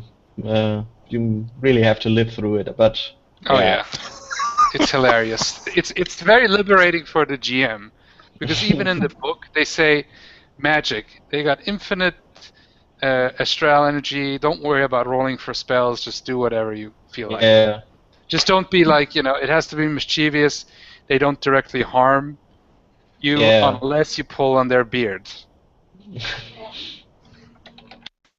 It's very based on the German folklore of the kobold. It's pretty cool, actually. Yeah. Also, some Celtic have similar, but they're more the Celtic sprites. They're more evil, I think. The I might be wrong. of the Celts, I think, are more serious. They wouldn't get along with the mischievous kobolds. But then again, in Germany, there's a couple of different myths about small people and magical. So there's also the Klabautermann and all these. So there's all kinds. basically what you were on the Coruscant, it seems. I pretty much was, yes. I did a Nakadai on the chef, and everybody laughed their ass off. So, Yeah. and then I tried it on there was a female warrior, but it didn't work. The spell didn't work. So I'm looking through the book But yeah, right now about character. I was like 7 or 8. So. Tim, what? Well, I'm just looking through the book right now for character advancement. I just noticed this section about levels. What does the level achieve? Does level as a measure of a hero's accumulated experience? Yeah, well, the only thing that is influenced by your level is how easy it is for you to learn new spells. Okay. Because I believe you have to pay the activation cost for new spells and talents is based on your current level. But I believe it is quadratic right now, which I won't use in that way. So you are definitely, by definition, except for Sean's character, you are level 2, which after normal rules would mean that you have to pay 4 times the activation cost, but I think that's a bit harsh. So we only use the actual level. So you have to pay 2 times the activation cost. Okay. So like some of those spells that you had sent me, one of them has an act, says a 4. So would I just double that to 8? Exactly, and then you have a level 0. No, a level 1. Sorry, a level 1 in that spell. Okay, so it's activated to 0. Yeah. Okay. I guess it's like teaching old dog new tricks, huh? Yeah, I think exactly. it's the level comes still from 3rd edition. It's kind of a remnant. Yeah. Where 3rd edition was very much like old D&D, where it was like you level up, then you get again pluses to your skill. You can level up your skills and your spells and your attributes. And you can try to you have like 3 times you can try to level up one attribute, or they had also the bad attributes, which that's the only game I've seen that you have negative attributes. Yeah, and I think it's a shame that they cut them out in a way. Oh, they did? No, not entirely. You still have them in form of flaws, but you have to take them in order to have them. Whereas the old characters all had them. Yeah, exactly. I've seen my Thor Wallen has the Aberglaube, the superstition, and the anger. And I remember when in the 3rd edition they always had pretty high on that, and the dwarves always had gold gear. They were always greedy. Avarice. Yes. Yeah. I once actually tried to translate the character sheet because I wanted to play Dark Eye with other people, and I got so far as the first page. So yeah, it's that's one of the reasons why I want to use 4th edition, because there the translation is already done. Right. It's a lot. I mean, once you get to the spells, then it becomes. Yeah, these spells I only translate whenever Maven has the chance to get a new one. Right. Because and I also keep it fairly limited in. What I translate. I'm guessing just the basic spells, right? Like. Well, no, I take the spells that are available, but Right. I only translate them and not. Yeah, it makes sense. It's just take what you need, right? Yeah. Like if I'm actually thinking, I don't know how tough this campaign will be, but if my character dies, then I have a backup plan that I'm going to work on. I'm going to try to translate my old 3rd edition wizard, my mage, and then try to translate him into 4.1. And yeah, but I didn't use that many spells with him either. Like it was usually like I liked really Horriphobos Schreckenstein. It scares people. Yeah. But it just sounds so cool to say. I would always say the incantation. I wasn't work like that. But yeah. it's a very fun setting because it's not as it's still a fantasy setting, but it's not as like high fantasy. But it's not as low fantasy as Game of Thrones because you still got magic, but it's Yeah, a little bit harder to somewhere intermediate. yeah. It seems to stick a little more to the whole medieval culture too than D&D does. Oh Because yeah. D&D is actually really modern.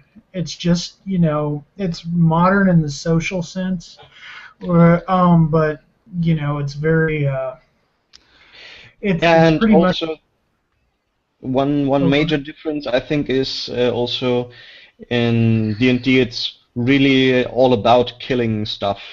Yeah. While in the Dark Eye, it's lives are worth something in and of themselves. You don't just Right. kill someone. Well, I must say that you can run D&D very role-playing like. It's funny because I've been Yeah. running now a dungeon campaign. Like I literally made the typical dungeon thing, but I gave them the ability to go out to the town and stuff. And I gave them sometimes we would just, the last time they were trying to buy they came into a trap with a giant pit in it, like a spiked pit, and they were trying to buy like something to fill it up with. So I role played that out. So I'm like, yes, D&D is good though for what it is. I think but Yeah. I think the world. And I'm not saying Faerun isn't well developed because it is, but when I run D&D, I run my own setting, usually, and I don't. But the Dark Eye, they have a lot of it's. There's so much lore to the Dark Eye. It's kind of Yeah, but ridiculous. I mean, the main difference is that the Dark Eye is setting specifically written, yeah, whereas D&D is more of a universal fantasy right, game. right. Which Right. which makes it flexible because there's different settings and not everybody likes to go into Faerun. Somebody might prefer Greyhawk or I don't know Eberron or something else or I've even. always kind of had a thing for Dark Sun myself. I would Aethys. love to play Dark Sun because I like the idea of a post-apocalyptic D&D, and I played the PC game, and I just love the Yeah. idea. You just have to just survive and everything, and you get the basic psionics because the only things that are alive because they kind of developed psionics. And even my half-giant brute barbarian had some psionics simply because they kind of mutated so they would defend themselves, and it has this. And there's a lot of social issues you can even put in there for role-playing stuff, but For instance, magic destroys the world if you use it. yeah. If you misuse Well, that's what the slave, the magic kings, the priest kings, or what they're called, did. Yeah. It did kind of they overused magic, and it was kind of like the equivalent of using technology and then using an atomic bomb kind of thing. Kind of, it corrupted it more. So it's not, but it is like Mad Max, fantasy Mad Max kind of. Interesting. Yeah. And then there's Like always Planescape. I remember playing Torment a long time ago. I the, never actually got to play a game of Planescape itself, though, at the table. what I noticed with the published settings for D&D, they're all different flavors of fantasy. Like you have Dark Sun, which is post-apocalyptic fantasy. Planescape Torment is very interdimensional, dealing with the gods kind of fantasy. And then you have Faerun, which is, I guess, the most traditional, and Greyhawk maybe. And then Dragonlance is maybe more romantic fantasy. And also there's different rules, like there was whole eras where there was no magic and then magic pops up again, but everybody who's a cleric is good aligned, has to be good aligned, and if you use magic then you're evil aligned and stuff like that. So it's And then there interesting. was Midnight, but that wasn't actually made by by Wizards of the Coast or TSR. But that's fine. I heard that setting is pretty cool actually. Yeah, it is. It's basically Lord of the Rings if Mordor won. Yeah, yeah. It's basically that. Yeah, I heard that. If Mordor, if Sauron won, and then they're dealing, it sounds like kind of a depressing setting, but still, Midnight? it'd be fun. Yeah. Yeah. That's a pretty cool setting. And then there's Ravenloft, which is gothic fantasy. You know, you got the vampires and Frankenstein's monster. Mm. I'd fight that. I mean, I like very hack and slashy stuff too. But what I found, even the most hack and slashy is, I give the players ample opportunity to roleplay. You know, like I don't force them to, oh, this is the dungeon that I have, or this is the quest or storyline that I have, and you must follow that. Like. Right. I mean, I try and run it as, even if I have a set story, I try and run it as sandboxy as I possibly can. Like if you have the story, of course you want them to run it, of course, to go with it. But it's you know, I always try to motivate them. By the way, I like the chicken mask from Hotline Miami. The figures. What? Did I click other people? It's a PC game. Yeah, I know. It's from Hotline Miami. I played it through. Okay, I see. Yeah. It's like you're some assassin and you're wearing masks, different masks, and you're just killing mobsters from a top-down perspective. Okay. But it's. I know. I've seen that. Yeah. Yeah, it's a little weird because there's interludes in there, and I love those. Yeah, and it's like I kind of think of it as it. There's a certain part in the game in which you ever play. I don't think it's not really the kind of game you have to worry about spoiling. So I played through the extra ending when you get all the puzzle pieces. So. Oh, okay, all right. Well, I remember when he fought the first main character fights the second main. Yeah. Jacket. With the motorcycle guy with the hatchets. Yeah. Well, I think it's kind of an occurrence at Elk Creek Bridge situation there, because afterward everything's getting more and more distorted. You see dead people talking to you all the time and something. I think he's dead after that point. You're just kind of the last neurons are firing in that situation. I think actually when what happens is that they particularly made it as vague as possible, and I think there's no one-way explanation, because remember, like you kill the motorcycle guy, right? But then then when you play the motorcycle guy and the levels after, you know, you kill Jacket instead, and it feels like where it feels either it could be like an alternate universe, kind of like Run Lola Run, where you see the different happenings with different versions, or or it could be actually one of them is dead, and the one is the true path. But then you can discuss which one is the truth path, you know. But it's the whole thing is so weird, and like there's all these trippy things happening where you're not quite sure anymore what's reality and what's not. And that's the whole point of it. The second game, I've seen already some stuff. They're working on a second game. It's going to come out, I think, this year. Well, I'm going to have to sign off. I have to get up early. Okay. In the morning. It was fun. Talk to you later, man. It was fun. I'll talk to you later. Yeah, nice meeting you. But yeah, I actually thought about this would be actually a pretty cool role-playing game, like Hotline Miami. Of course, changing it. Why not? Yeah, I like weird settings, honestly, myself. I like all kinds of stuff if it's done right. Like if the player isn't sure what is real and what is not, you know, because for the player, everything you tell them as the GM is what they think is reality. So you can play with that, really. Yeah. Well, if you've ever played a game called Killer 7, I think that would work as a RPG setting too. Killer 7. I've seen a review on a YouTube channel on a friend of mine. It looks quite interesting. Yeah, it's a rail shooter though, so it's not real fun to play because a rail shooter on a console system. Think about it, having to use a controller.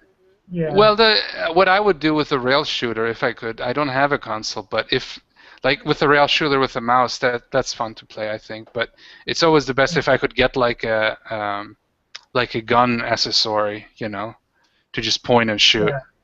Like Right. like I do have a Wii, so I have like, it's from my cousin. I borrowed it from him, and I have a thing where you can attach it and then it's like a gun you can shoot. So I would play it with that.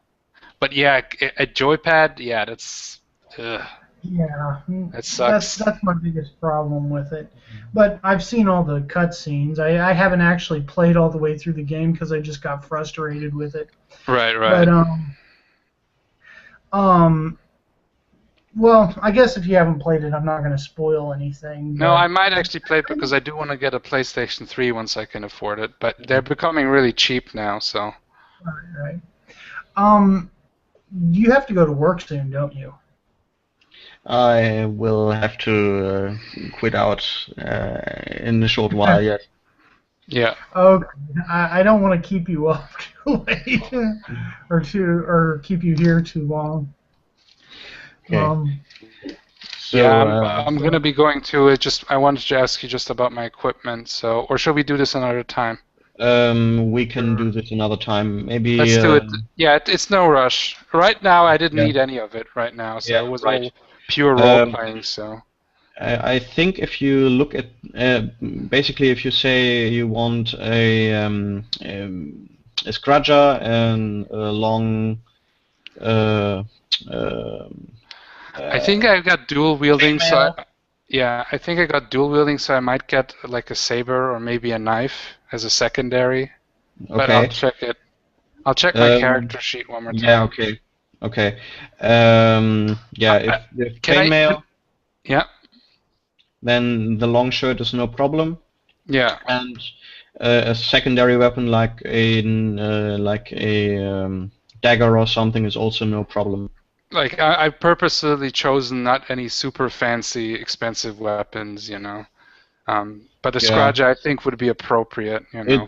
It's definitely the weapon of the Thorvalians, so no problem. Yeah, exactly. Yeah, and it's fun because you can use the thing to stab with. I can add equipment also, like then I'll just add it like that. Yeah. I will open up. I have my character. I just send you both the program file and the JPEG. Yeah. That's something with the attack and Attacca Parade bonuses that I have to add. Yeah, there's exactly. There's somewhere there's a screen, I don't know where you can can allocate the points, your talent points, to the attack and parry values. All right. Yeah. Okay. That was in 3rd edition, but you see, I haven't played it in so long. Yeah. Like no like problem. the whole shell. You know, when I played that when I was like 8 years old, that's why I was the perfect class for an 8-year-old. Yeah. So. Yeah. But yeah. Okay, then I'll just do that for the next time, and I should work because the software is really good. But I'll let you go because I need to go do some stuff too. But it was fun. Yeah. Till next week, okay? See you. Talk to you later, guys. Bye. Yep. Bye. Bye.